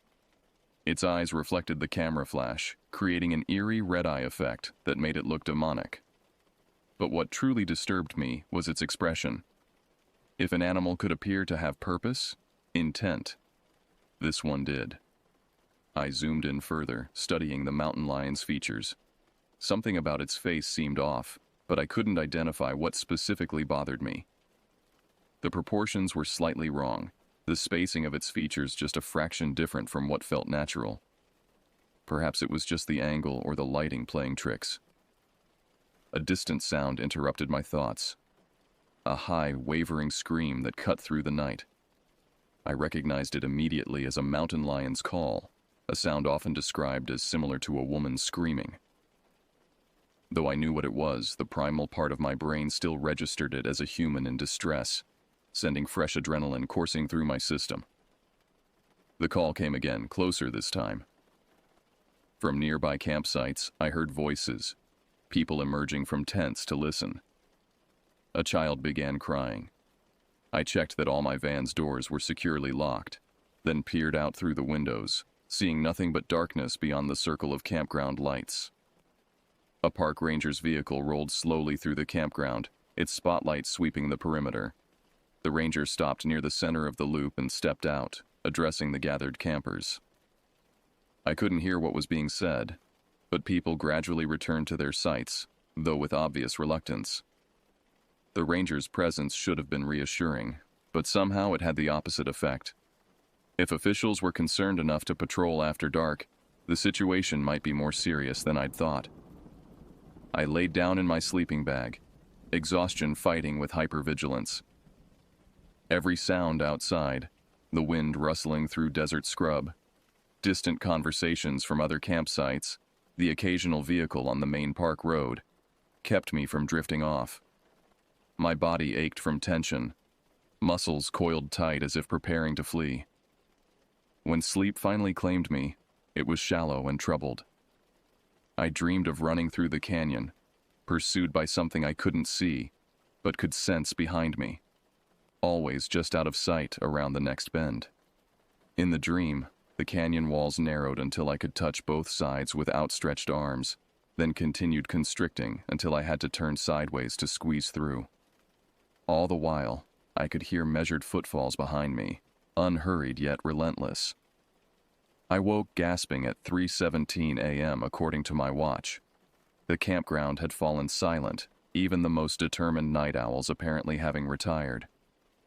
Outside, the desert night was alive with subtle sounds, the rustle of nocturnal creatures, the whisper of wind through cacti and scrub. I listened intently, trying to distinguish between normal nighttime noises and anything potentially threatening. A scraping sound against the side of the van made me bolt upright. It came again, a distinct scratching, like something dragging along the metal exterior. My breath caught in my throat as I strained to identify the source. Then came a distinctive thump against the rear door. Not accidental, but deliberate, as if something was testing the barrier between us. I sat paralyzed in my sleeping bag, ears straining to catch any further sounds. The scratching continued, moving around the perimeter of the van with a methodical patience that seemed calculated to maximize my terror. It paused occasionally, as if whatever was outside was listening for my reaction. My options were limited. I could try to drive away, but that would require moving to the front seat and potentially making myself vulnerable during the transition. I could use the air horn I kept for emergencies, which might scare off an animal and would certainly alert other campers. Or I could simply wait, hoping whatever was outside would lose interest. Another thump against the rear door decided for me. I grabbed the air horn from my emergency kit and held it ready. With my other hand, I reached for my powerful flashlight, the heavy metal kind that could double as a weapon if necessary. The scratching moved to one of the side windows. I saw the glass flex slightly inward under pressure, though it held firm. Mountain lions have powerful paws, but breaking safety glass would require more force than even a large cat could likely generate. Gathering my courage, I moved to the window and prepared to shine my light directly at whatever was outside. I counted silently. 1, 2, 3. Then pressed the flashlight against the glass and switched it on. The beam illuminated nothing but empty space and the trunk of a nearby mesquite tree. I swept the light in an arc, searching for any sign of what had been there moments before. Nothing moved in the harsh glare. I let out a shaky breath I hadn't realized I was holding. Had I imagined the sounds? No, the scratching had been too distinct, too real. Whatever had been there had either retreated at my movement or was now hiding just beyond the range of my light. Sleep was out of the question now. I moved to the driver's seat, keeping the flashlight trained out various windows as I went. Starting the engine provided a surge of relief. The familiar rumble represented escape, safety. but I hesitated to drive away. It was the middle of the night in unfamiliar terrain, on roads that wound perilously close to steep drop-offs in places. Driving while exhausted and frightened might be more dangerous than whatever was outside. I compromised by turning on the van's exterior lights, illuminating the area around me. The harsh artificial light created deep shadows beyond its reach, but at least I could see the immediate vicinity. Nothing lurked near the vehicle. To calm my nerves, I reached for the bottle of water in my cup holder, then noticed something on the windshield that made my heart skip a beat. A perfect paw print on the outside of the glass, visible in silhouette against the illuminated campground beyond. It hadn't been there when I arrived. I was certain of that. I stared at the print, trying to make sense of it. A mountain lion would have to stand on its hind legs and deliberately place its paw against the glass to leave such a mark. The behavior seemed too intentional, too communicative for an animal. As dawn approached, I remained vigilant, watching as the sky gradually shifted from black to deep blue. The first hints of light revealed no signs of any large predators in the vicinity. Other campers began stirring, emerging from tents and RVs to start breakfast or make trips to the restroom facilities. I stepped out of my van cautiously, scanning the area before fully committing to leaving my shelter. The morning air was cool and still, carrying the scent of creosote and dry earth. I walked around my vehicle, inspecting it for evidence of my night visitor. The marks were unmistakable. Fine scratches in the dust coating the van's exterior, consistent with claws dragging across the surface. And there, on the driver's side door, 4 distinct parallel scores cutting through the paint to the metal beneath. These weren't the random marks of a curious animal. They appeared deliberate, almost like a signature.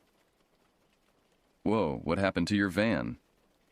I turned to find Keith approaching, coffee mug in hand. He stared at the scratches with wide eyes. "I had a visitor last night," I said, surprised by the steadiness of my own voice. Keith knelt to examine the marks more closely. "These look like claw marks. Bear, maybe?" "Mountain lion," I replied with certainty. "I saw one yesterday near Santa Elena Canyon." He whistled low. "You should report this to the rangers. This isn't normal behavior for a cougar." I nodded, though I felt strangely reluctant. Reporting the incident would make it official, something I'd have to explain and rationalize. And there was something about the encounter that felt inexplicably personal, as if the cat had singled me out specifically. Still, Keith was right. If a predator was becoming habituated to humans, it posed a danger to everyone in the park. I promised to stop by the ranger station before heading out for the day. As Keith returned to his campsite, I noticed several other campers looking in my direction, likely drawn by our conversation. I felt suddenly exposed, as if I had attracted unwanted attention, not just from the mountain lion, but from everyone around me. I decided to skip breakfast and head directly to park headquarters. The sooner I reported the incident, the sooner I could put it behind me and focus on the photography work I had come here to do. Yet even as I drove toward the visitor center, I couldn't shake the feeling that I was being watched, that predatory eyes were following my progress from somewhere in the surrounding wilderness. The ranger station was a low, adobe-style building with large windows offering panoramic views of the Chisos Mountains. Inside, displays showcase the park's diverse ecosystems and wildlife. I approached the information desk where a ranger in her 40s with short gray hair was helping an elderly couple with a trail map. When it was my turn, I explained what had happened: the mountain lion sighting, its unusual behavior in crossing the river, and the night visit to my van. The ranger, whose name tag read Warden, listened with increasing concern. "Can you describe the cat in detail?" she asked, pulling out an incident report form. I described its size, the unusual grayish tint to its fur, and its extraordinarily large paws.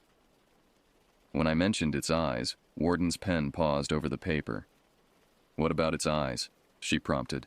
"They were unusual. Very bright amber, almost golden, and they seemed—" I hesitated, feeling foolish. "They seemed too aware somehow. like it was thinking rather than just reacting. Warden put down her pen and studied me for a moment. "Mr. Jenkins, have you heard about the Chisos cat?" I shook my head. "It's a local legend. Every few decades, reports surface about an unusually large mountain lion with distinctive eyes. The stories go back to the indigenous peoples who lived here before European settlement." My skepticism must have shown on my face because she continued, "I'm not saying it's supernatural. More likely it's a genetic anomaly that appears occasionally in the local population. But this cat, whatever it is, has been spotted with increasing frequency over the past month." "Is it dangerous?" I asked. "All mountain lions are potentially dangerous, but this one?" She hesitated. "It seems to have lost its natural fear of humans. We've had 3 reports of it approaching campsites, and one hiker claimed it followed him for over a mile on the Dodge Trail." She finished the report and asked me to sign it. "We're tracking these incidents closely. In the meantime, I'd recommend you stick to the more populated areas of the park. And if you're camping alone again tonight, consider staying at the lodge instead." I thanked her for the advice, but knew I wouldn't be taking it. The main reason I had come to Big Bend was to photograph its more remote landscapes, particularly at dawn and dusk when the light was optimal. Staying near crowds would defeat the purpose. After leaving the ranger station, I spent the morning photographing more accessible areas of the park: balanced rock, the hot springs, and various desert plants in bloom after recent rains. But my heart wasn't in it. These were tourist shots, not the unique perspectives I needed for my presentation. By early afternoon, I had made a decision. I would venture to the more isolated Grapevine Hills area for sunset photography. The terrain there offered dramatic compositions, with massive boulders perched improbably atop one another and twisted desert vegetation creating foreground interest. If the mountain lion, this Chisos cat, was truly following me, perhaps it was better to confront that reality in daylight than spend another night wondering what lurked outside my van. I stopped at a park store to stock up on water and energy bars, then headed toward Grapevine Hills. The road deteriorated as I left the main routes, becoming rough and washboarded in sections. Few other vehicles ventured this way, especially on a weekday afternoon. The landscape grew increasingly rugged and otherworldly. Massive rock formations erupted from the desert floor, wind sculpted into fantastic shapes over millennia. I parked at a small turnout and loaded my camera gear into my backpack, along with water, snacks, and, after a moment's hesitation, my bear spray and hunting knife. The trail started as a sandy wash between boulder fields before climbing steadily into the hills. Spring wildflowers dotted the path with splashes of yellow, purple, and red. Brittlebush, desert marigold, and Indian paintbrush, creating natural garden displays among the rocks. I hiked for about 40 minutes before finding a promising location. A high vantage point overlooking a valley, with balanced rocks in the foreground and the distant mountains providing a dramatic backdrop. The afternoon light was still too harsh for optimal shooting, but I set up my equipment and took test shots to determine the best composition for when the golden hour arrived. As I worked, that feeling of being watched returned stronger than ever. Several times I stopped abruptly, scanning the surrounding terrain for any sign of movement. Nothing appeared unusual, yet the sensation persisted, raising the hair on the back of my neck. I spoke aloud, my voice sounding strangely small against the vastness of the landscape. "I know you're out there." No response came except the whisper of wind through the rocks and the distant call of a raven. Yet speaking had somehow made me feel more in control, as if acknowledging the unseen presence had diminished its power over me. Time passed slowly as I waited for the sun to lower. I busied myself with equipment checks and lens cleaning, anything to keep my mind occupied and my hands steady. When the light finally began to soften, taking on the warm golden quality photographer's prize, I almost forgot my anxiety in the focus of creative work. I was changing lenses when a small cascade of pebbles clattered down from a boulder pile about 30 yards to my right. I froze, lens in hand, and slowly turned toward the sound. At first, I saw nothing unusual, just the jumbled rocks and patches of vegetation typical of the area. Then a shadow moved between two boulders, too fluidly to be a trick of the changing light. I carefully mounted the telephoto lens and pointed it toward the spot. Through the magnification, I could make out a tawny form partially concealed behind a large rock, just the hindquarters and tail of a large feline, the rest hidden from view. My finger hovered over the shutter button, torn between the photographer's instinct to capture the image and the survival instinct urging me to retreat immediately. Before I could decide, the animal shifted position, and I caught a glimpse of its profile. It was the same mountain lion from Santa Elena Canyon, unmistakable with its unusual coloration and massive size. It seemed even larger from this angle, its shoulder height comparable to a small wolf rather than a typical cougar. And though I couldn't see its eyes from this vantage point, I knew they would be that unsettling amber gold. I slowly reached for my bear spray, never taking my gaze from the cat. It hadn't spotted me yet, or at least it wasn't acknowledging my presence. Its attention seemed focused on something beyond my field of vision, further down the slope. Then I heard voices, hikers approaching from the main trail below. The mountain lion's ears flicked forward, its posture tensing as it tracked the unsuspecting people. I had to warn them. Without fully considering the consequences, I stood up and shouted, "Hey, mountain lion on the rocks, get back!" The cat's head whipped around at my voice, those golden eyes locking onto me with startling intensity. For one suspended moment, we stared at each other across the distance, neither moving. Then it was gone, vanishing behind the rocks with such speed that I questioned whether I had seen it at all. The hikers below called up to me, asking where I had spotted the cat. I pointed toward the boulder field, explaining that it had already disappeared. They thanked me for the warning and continued on their way, though with visible caution. I remained rooted to the spot, heart hammering in my chest. The cat could have easily turned its attention to me. I was alone, isolated, arguably more vulnerable than the group below. Instead, it had chosen to retreat. But something told me it wasn't fear that had driven it away. Mountain lions are ambush predators. They don't like their prey to know they're there. This one had simply decided to wait for a better opportunity. The golden light I had waited for was now perfect. The landscape transformed by the low-angled sun into a tapestry of light and shadow. Under different circumstances, I would have been capturing image after image. Instead, I hurriedly packed my equipment, constantly scanning my surroundings as I worked. The hike back to my vehicle seemed interminable. Every shadow jumped with potential threat. Every rustle of vegetation tightened the knot in my stomach. I maintained a pace just short of running, bear spray clutched in one hand. When I finally reached the van, I threw my gear inside and locked the doors before allowing myself to breathe normally again. Night was approaching rapidly, the vast desert sky already deepening to indigo in the east, while the western horizon still blazed with sunset colors. I needed to find a safe place to spend the night. Somewhere with people nearby, preferably with solid walls rather than the thin metal of my van. The Chisos Mountains Lodge was fully booked. I had checked earlier.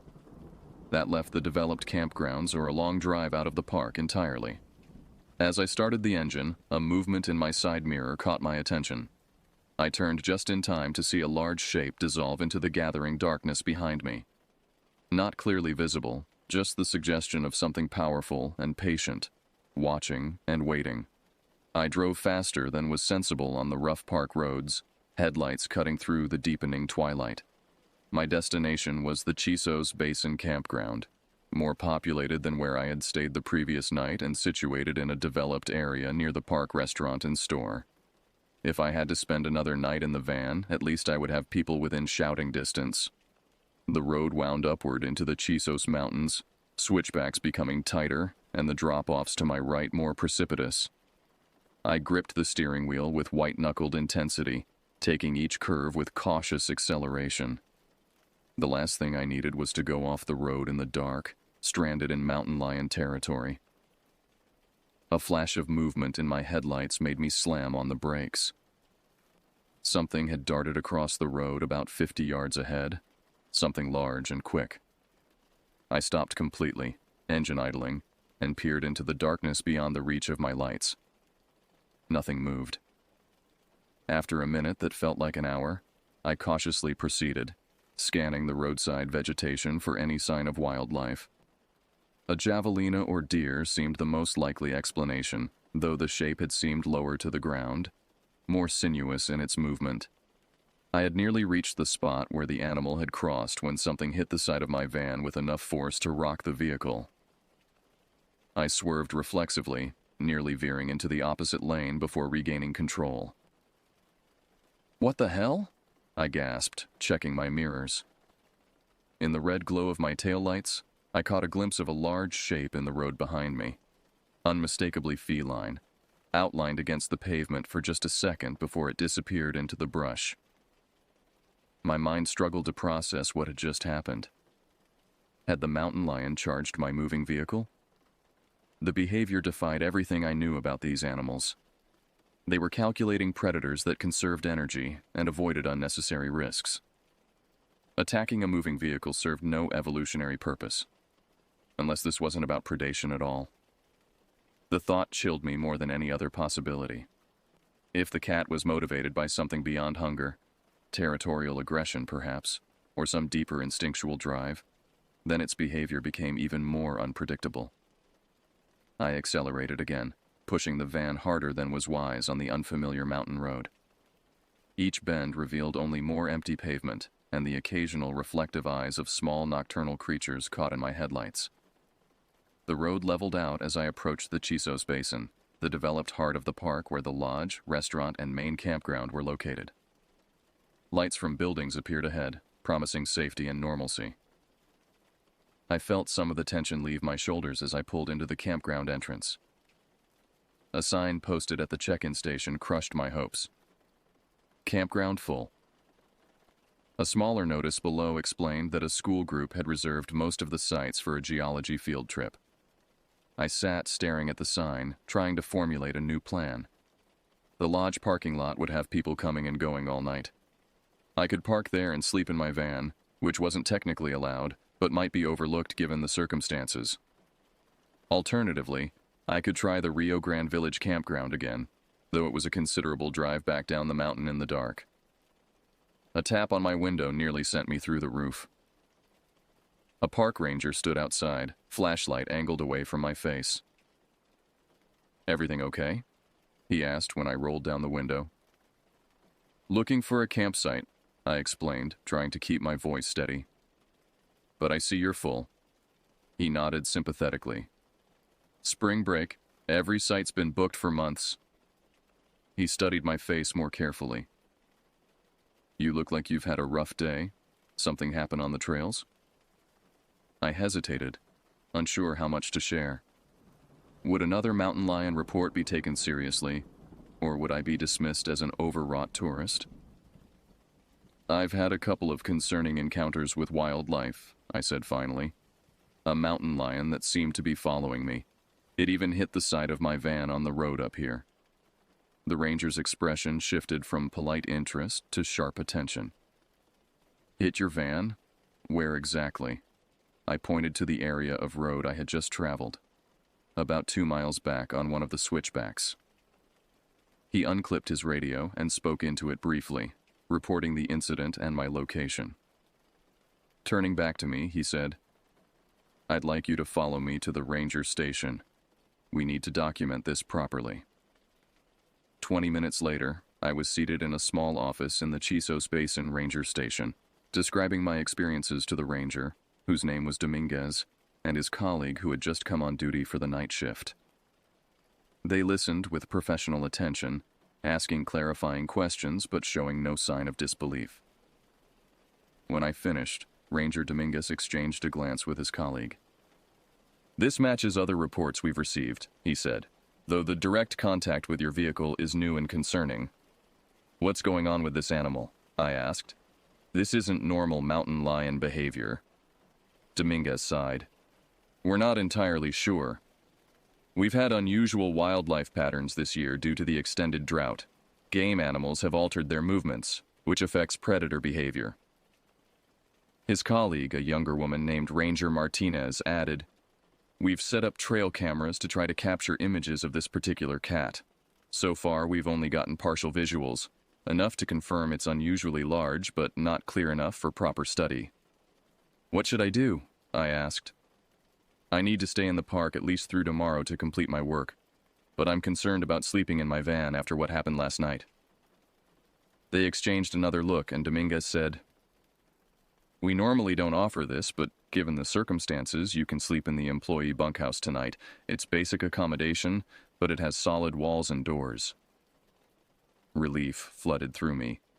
I'd be incredibly grateful. After completing more paperwork about my encounters, I followed Ranger Martinez to a simple building behind the main station. The bunkhouse was essentially a dormitory for seasonal rangers, a common area with a kitchenette and several small bedrooms with twin beds. "You can take room 3, Martinez said, handing me a key. "Bathrooms at the end of the hall. Checkout is 8 a.m. sharp, as the day shift will need the space." I thanked her profusely and brought in only what I needed for the night from my van. After a quick shower that washed away the day's sweat and grime but did little for my lingering anxiety, I sat on the edge of the narrow bed and tried to process everything that had happened. The mountain lion's behavior was bizarre by any standard. Its apparent focus on me specifically defied rational explanation. Yet here I was, alive and unharmed beyond a few scratches on my vehicle. If the cat had wanted to attack me directly, it had certainly had opportunities. What did it want then? The question haunted me as I lay down, exhaustion finally overwhelming anxiety. Despite my safe surroundings, my dreams were troubled.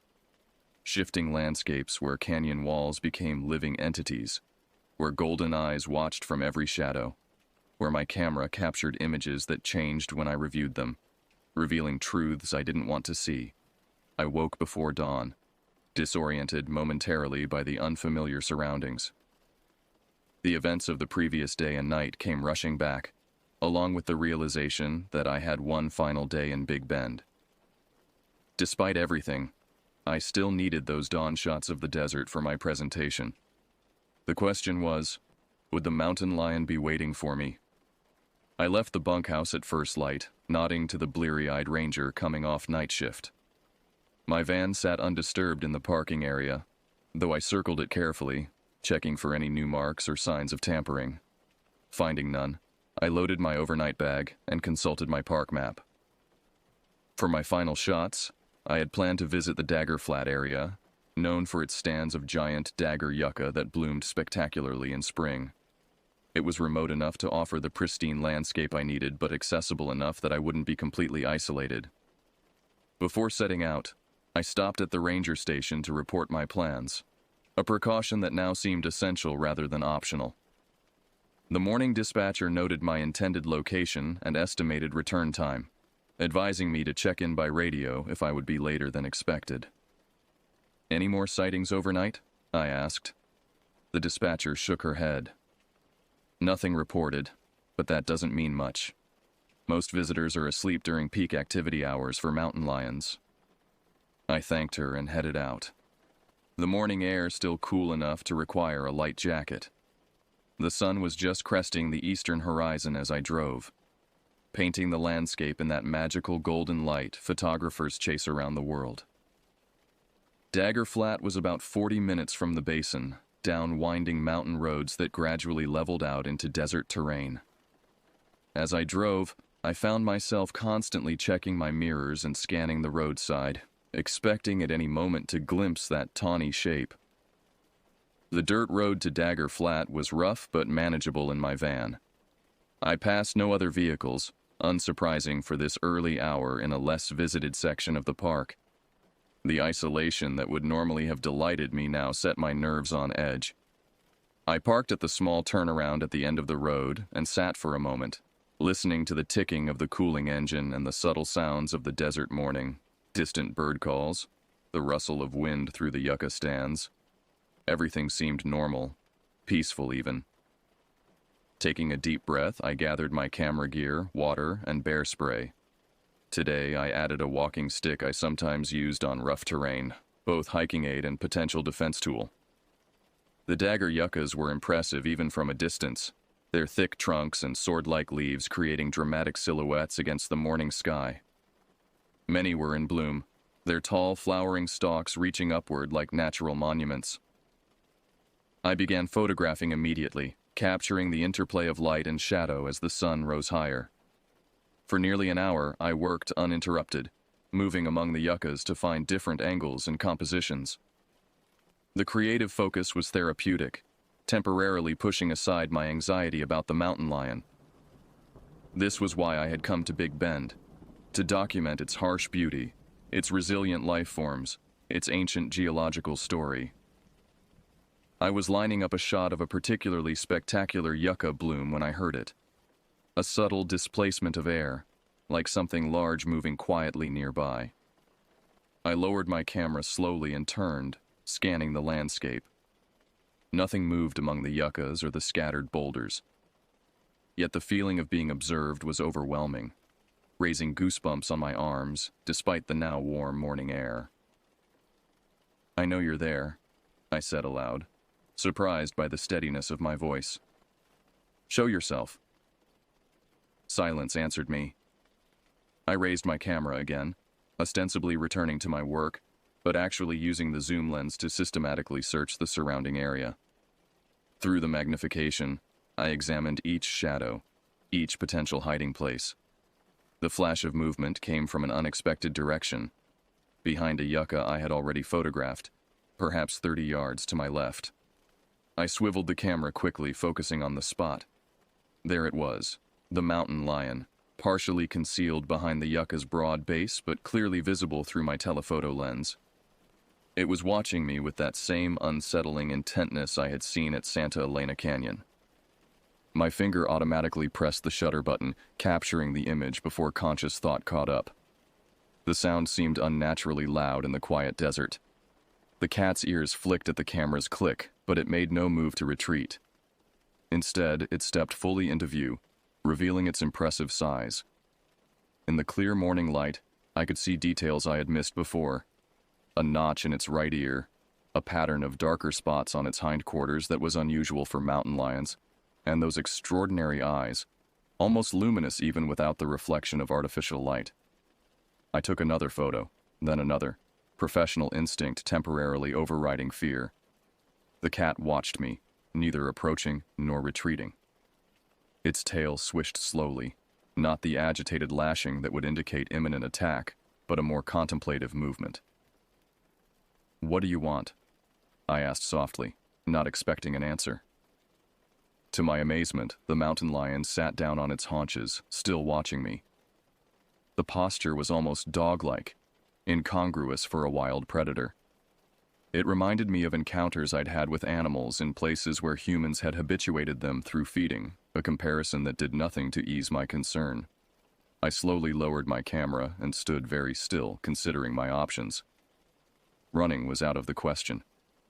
I could try to back away toward my van, but it was a considerable distance, and any retreat might trigger predatory instincts. As I deliberated, the mountain lion rose again and took a few steps toward me, moving with that fluid grace that made even simple locomotion seem like a demonstration of power. It stopped perhaps 20 yards away, still a safe distance, but close enough that I could now see it without the aid of my zoom lens. Then it did something I still struggle to explain. It lowered its massive head to the ground and appeared to nudge something forward with its nose, pushing an object toward me across the desert floor. I stared in disbelief, unable to process what I was seeing. The cat repeated the motion, clearly moving something intentionally in my direction, then backed up several steps and sat again, as if waiting. Curiosity overcame caution. I raised my camera and zoomed in on the object the lion had pushed toward me. Through the lens, I could make out a small, dark shape against the pale desert soil. It appeared to be a piece of leather or fabric, weathered and discolored. Keeping one eye on the mountain lion, I took a few cautious steps forward, then a few more. The cat remained seated, watching with those unnerving golden eyes. When I was close enough to see the object clearly without my camera, I stopped short. It was a leather wallet, cracked and faded from exposure, partially covered with dust. With a growing sense of unreality, I took another step forward, then crouched to pick it up. The wallet was old and weathered, but still intact enough that I could open it. Inside, I found a Texas driver's license issued to Howard Gaines, with an expiration date from 3 years earlier. There was also a faded photograph of a middle-aged man standing proudly beside a hiking trail marker for the South Rim Trail in Big Bend. My mind raced as I turned the wallet over in my hands. Had the mountain lion found this somewhere in the park? Had it belonged to a hiker who died in the backcountry? Why would the cat bring it to me specifically? I looked up to find the mountain lion still watching me, its expression, if animals can be said to have expressions, unreadable yet somehow expectant. "What is this?" I asked, holding up the wallet. "What am I supposed to do with this?" In response, the cat stood and turned, taking a few steps away before looking back at me. The message seemed clear. Follow me. Every rational instinct screamed against following a mountain lion into the desert. Yet something deeper than rationality pulled me forward. I checked that my bear spray was accessible, gripped my walking stick more firmly, and began to follow, maintaining what I hoped was a safe distance. The cat led me on a winding path through the yucca stand and into a more open area dotted with boulders. It moved unhurriedly, pausing occasionally to ensure I was still following. We traveled perhaps a quarter mile before it stopped beside a large rock formation. The mountain lion looked at me, then at something near the base of the rocks. When I hesitated, it repeated the gesture, nudging the ground with its nose. Moving cautiously, I approached the spot, keeping the cat in my peripheral vision. It backed away slightly, giving me space. What I found was a small cairn of stones, clearly human-made, partially concealed by desert vegetation. The arrangement was deliberate, not a natural occurrence. Kneeling beside it, I began carefully removing the stones, unsure what I expected to find. Beneath the cairn was a shallow depression containing a small metal box, the kind used by hikers for emergency supplies or geocaching. I lifted it out, aware of the mountain lion's eyes on me as I worked. The box opened easily, revealing a small notebook wrapped in plastic, a faded park map, and a disposable lighter. The notebook was a trail journal, its pages filled with handwritten observations about Big Bend's wildlife and terrain. I flipped to the final entry, dated 3 years earlier, April 17th, Day 4 on South Rim. Following tracks of what might be largest mountain lion I've ever seen. Golden eyes visible in flashlight beam last night. Fascinating coloration, almost gray in patches. Will attempt to photograph tomorrow if possible. Something strange about this cat. It seems to be following me rather than the other way around. Not behaving like typical cougar. Will report to rangers when I return. The journal ended there, with no further entries. With a growing sense of unease, I checked the name inscribed on the inside cover. Howard Gaines, wildlife photographer. I looked up at the mountain lion, which had settled onto its haunches about 15 feet away, watching me with those same golden eyes described in the journal. "Did you lead him here too?" I asked softly. The cat blinked slowly, its gaze never leaving mine. I replaced the journal in the box and carefully gathered the entire cache, including the wallet. Whatever had happened to Howard Gaines, his belongings deserved to be returned to the park authorities or his family. Standing slowly, I addressed the mountain lion again, feeling slightly ridiculous, yet compelled to speak. "I'm taking these back. People should know what happened here." To my astonishment, the cat rose and dipped its head in what almost seemed like acknowledgement. Then it turned and walked away, its powerful shoulders rolling beneath that unusual gray-tinted coat, its long tail sweeping from side to side as it disappeared among the rocks. I stood watching until it was completely gone, then began the walk back to my van, clutching the box and wallet like talismans. My mind struggled to process what had just happened. A wild predator that behaved with apparent purpose and intelligence beyond what biology could explain. At the ranger station, I presented my findings to a visibly shocked Ranger Dominguez. A search of park records confirmed that Howard Gaines had been reported missing 3 years earlier after failing to return from a solo backcountry hike. Despite extensive search efforts, no trace of him had been found until now. "And you're saying the mountain lion led you to this?" Dominguez asked, clear skepticism in his voice despite his professional demeanor. "I know how it sounds," I replied. "But yes, that's exactly what happened. It deliberately showed me where to find these items." He studied me for a long moment, then sighed. "We've had stories about the Chisos cat for generations. Most of us dismiss them as park legends, but occasionally..." He trailed off, shaking his head. "I've been here 23 years, and I've seen things I can't explain. This park has its mysteries." I spent hours completing reports and talking to various officials. By late afternoon, I was exhausted, but also strangely at peace. Whatever had happened, whatever connection existed between the mountain lion and Howard Gaines, I had done what I could to bring closure. As I finally prepared to leave Big Bend, driving toward the park exit with my camera full of stunning images, I found myself scanning the roadside vegetation one last time.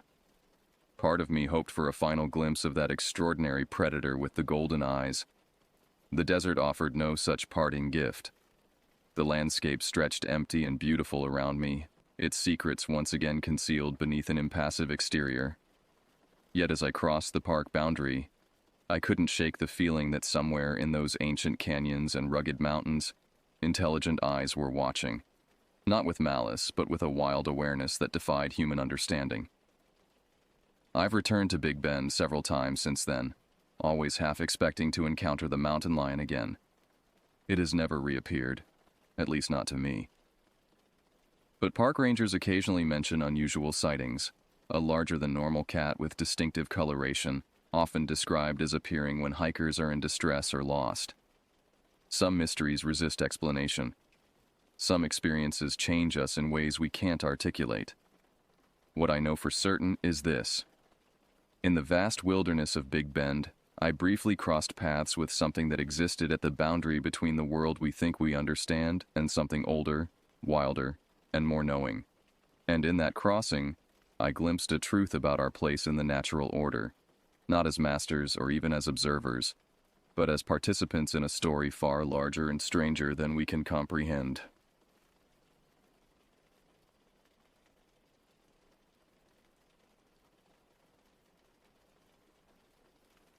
The letter arrived on a Tuesday. Plain envelope, postmarked from a town I'd never heard of in northern Idaho. Inside was a deed and a handwritten note that would change everything. Property transfer, 40 acres, Echo Lake, Idaho, cabin and surrounding wilderness. Former owner, James Blackstone, deceased. New owner, you. The note was brief.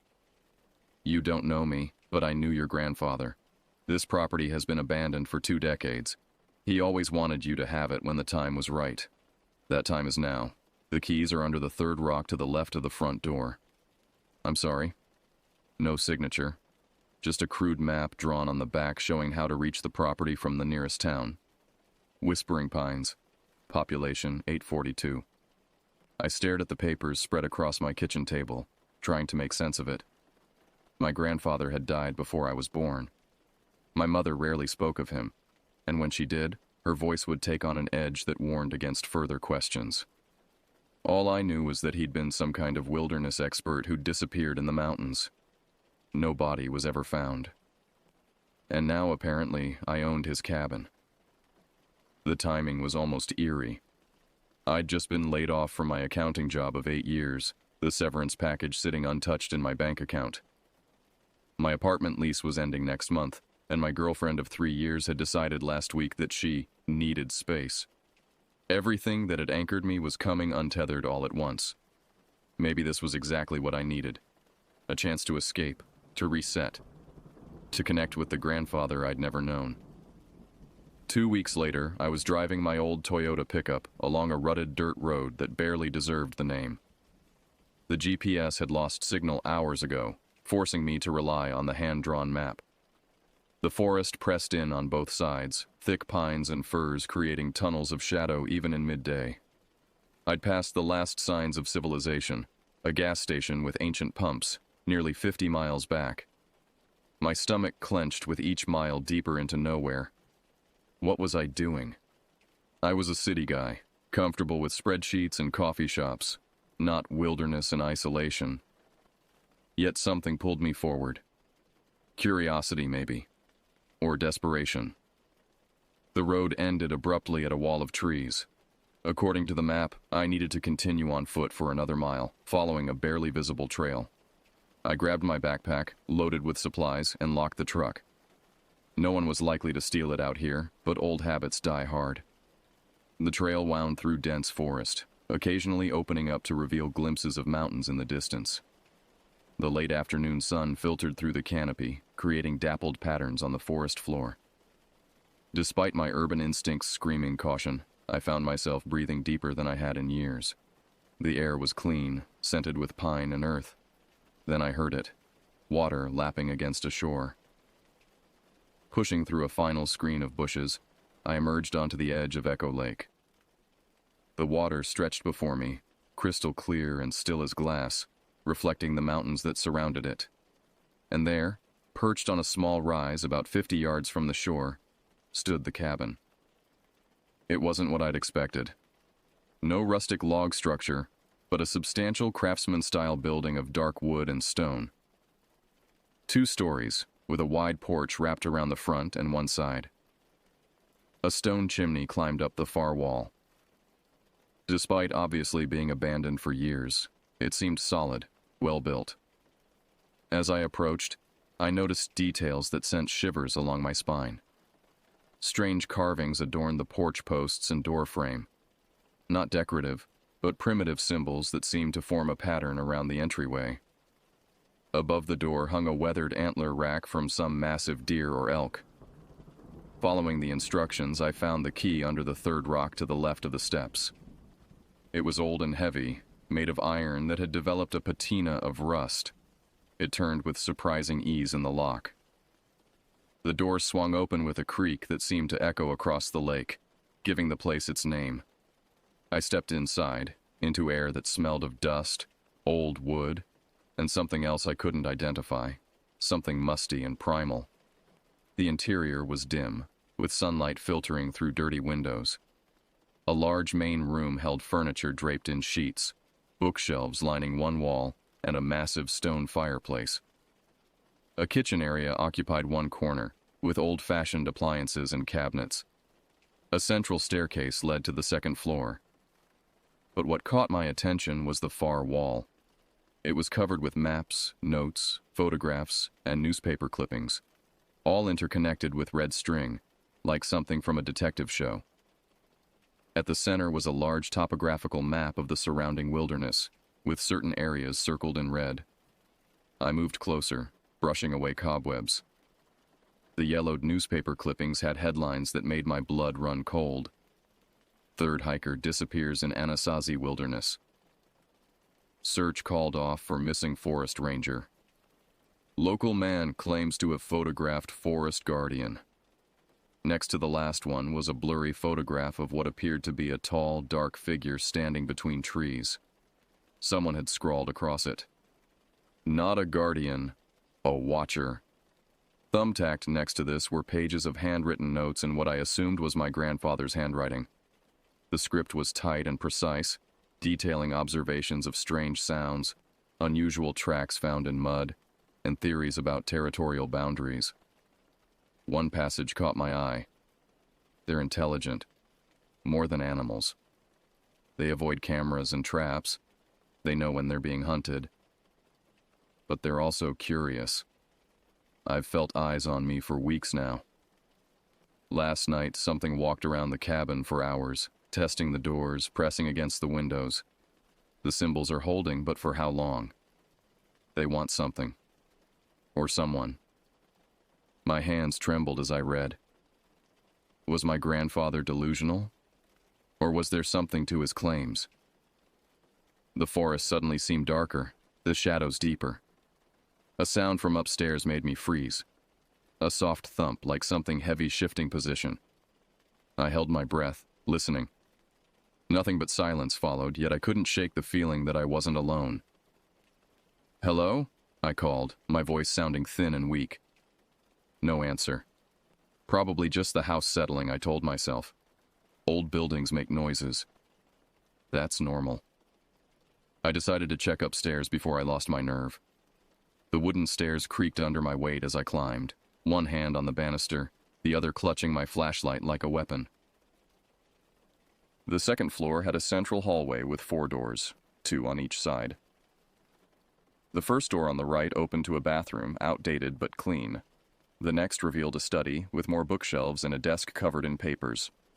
The first door on the left was a small bedroom, seemingly unused. The final door, at the end of the hall, led to what was clearly the master bedroom. A large bed dominated the space, with a handmade quilt covering it.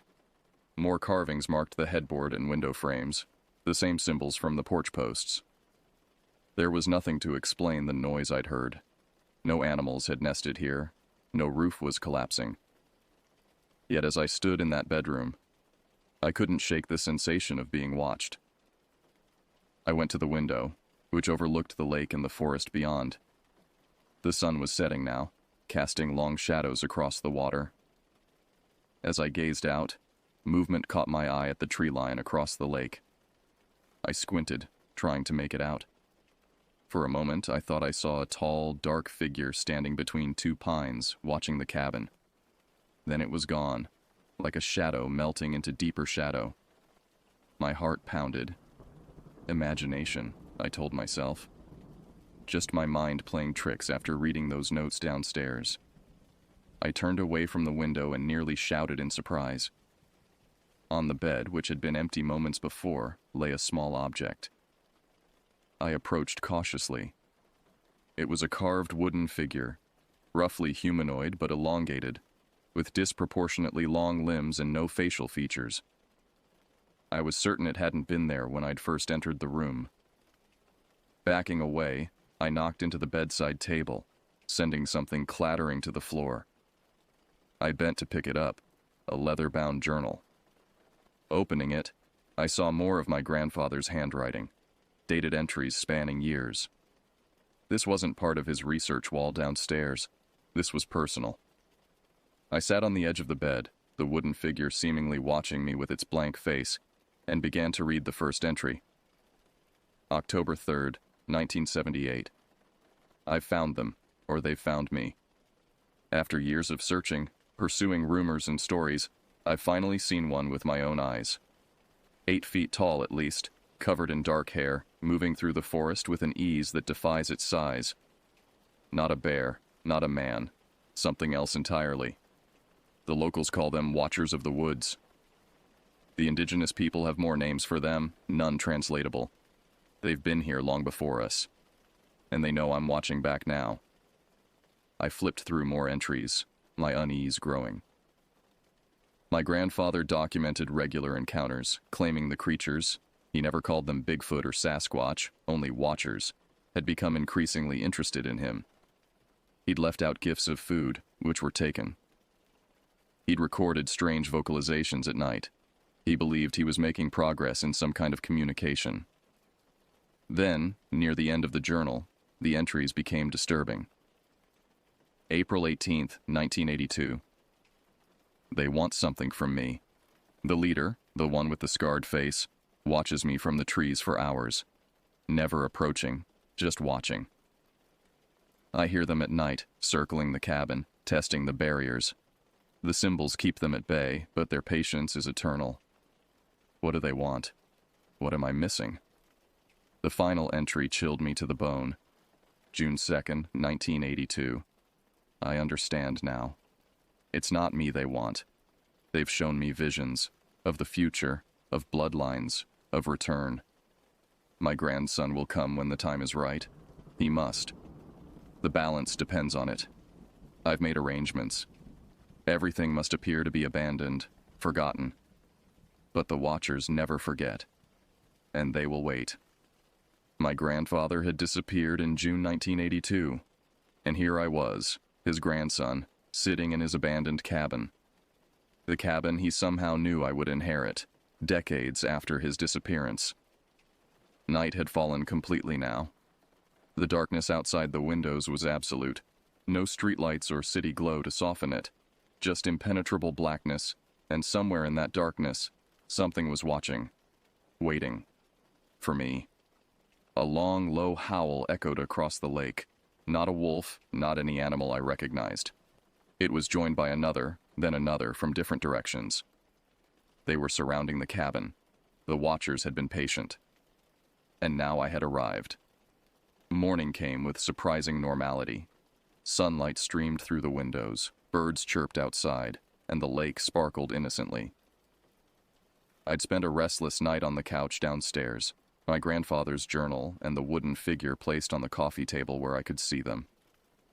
The strange howls had continued for hours before falling silent around midnight. In the light of day, I felt foolish.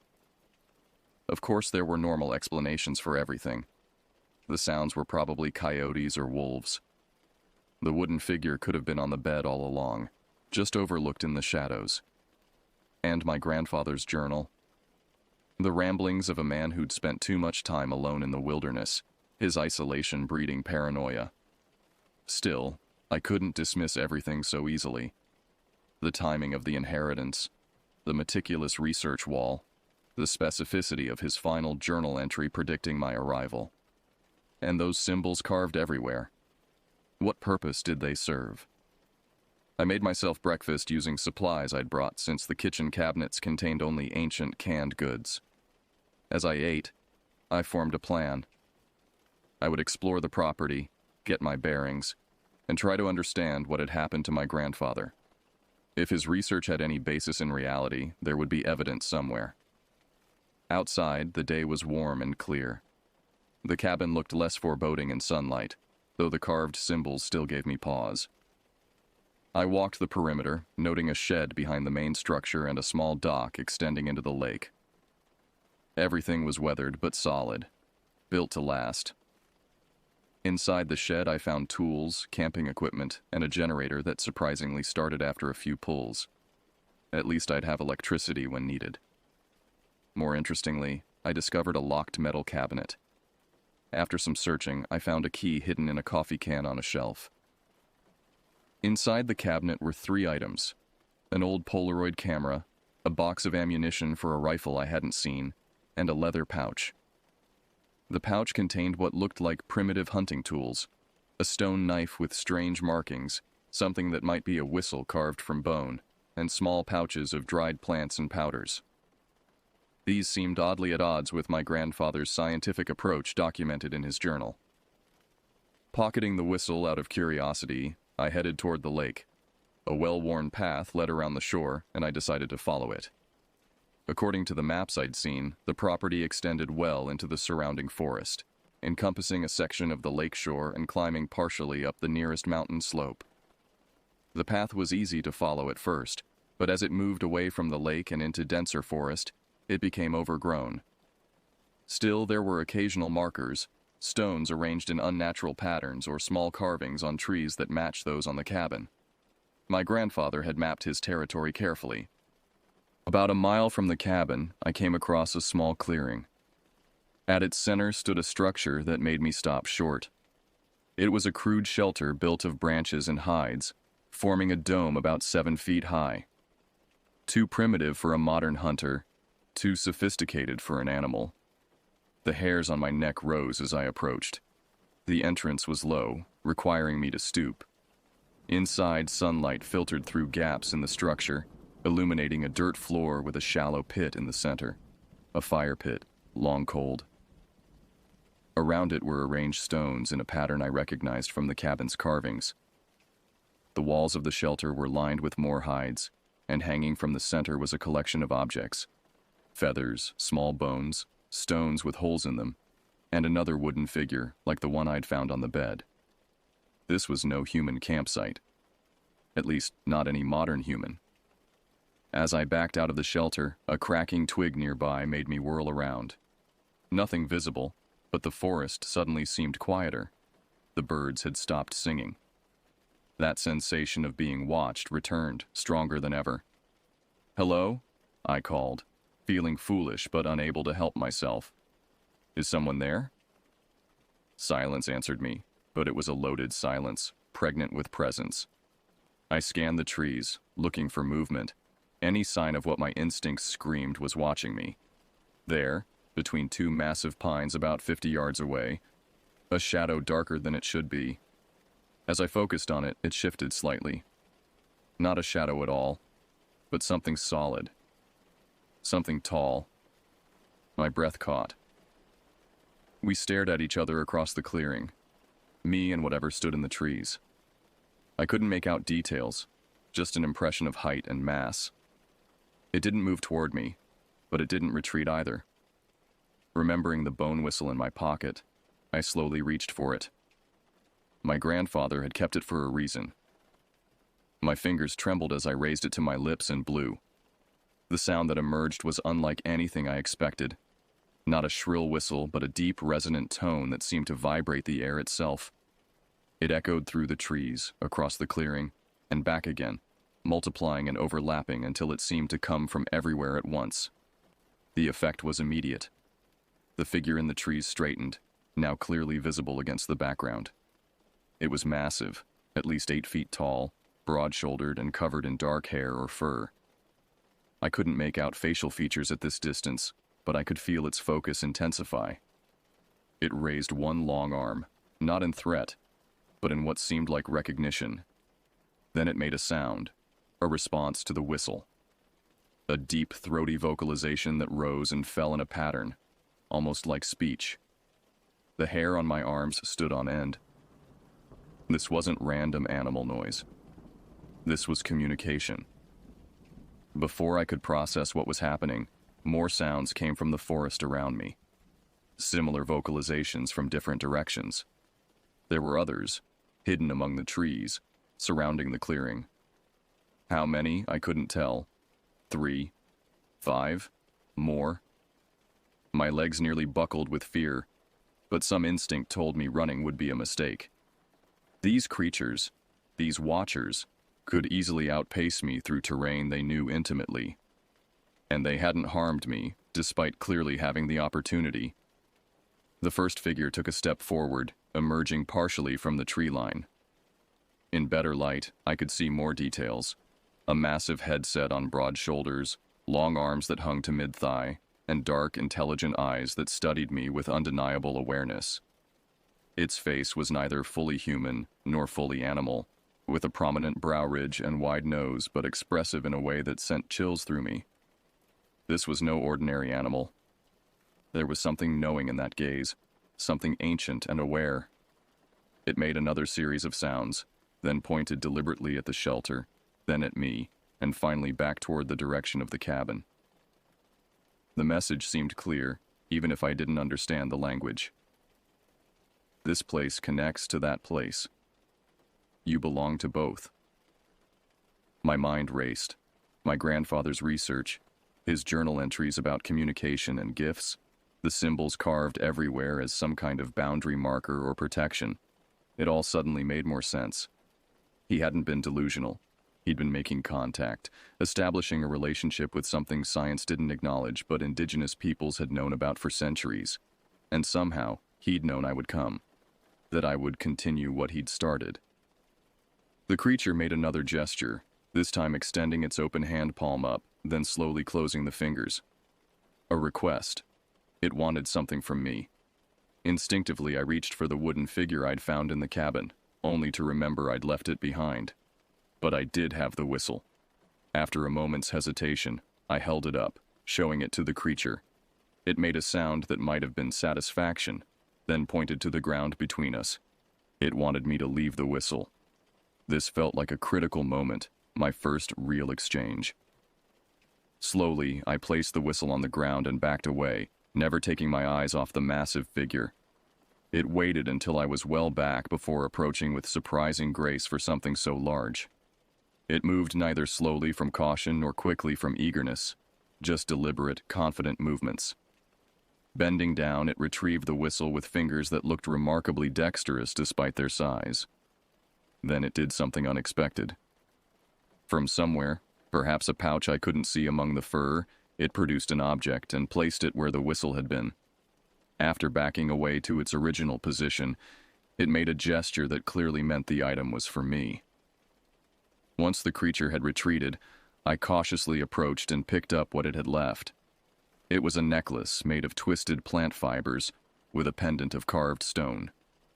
The pendant bore markings similar to the symbols on the cabin, concentric circles with lines radiating outward, like a stylized sun.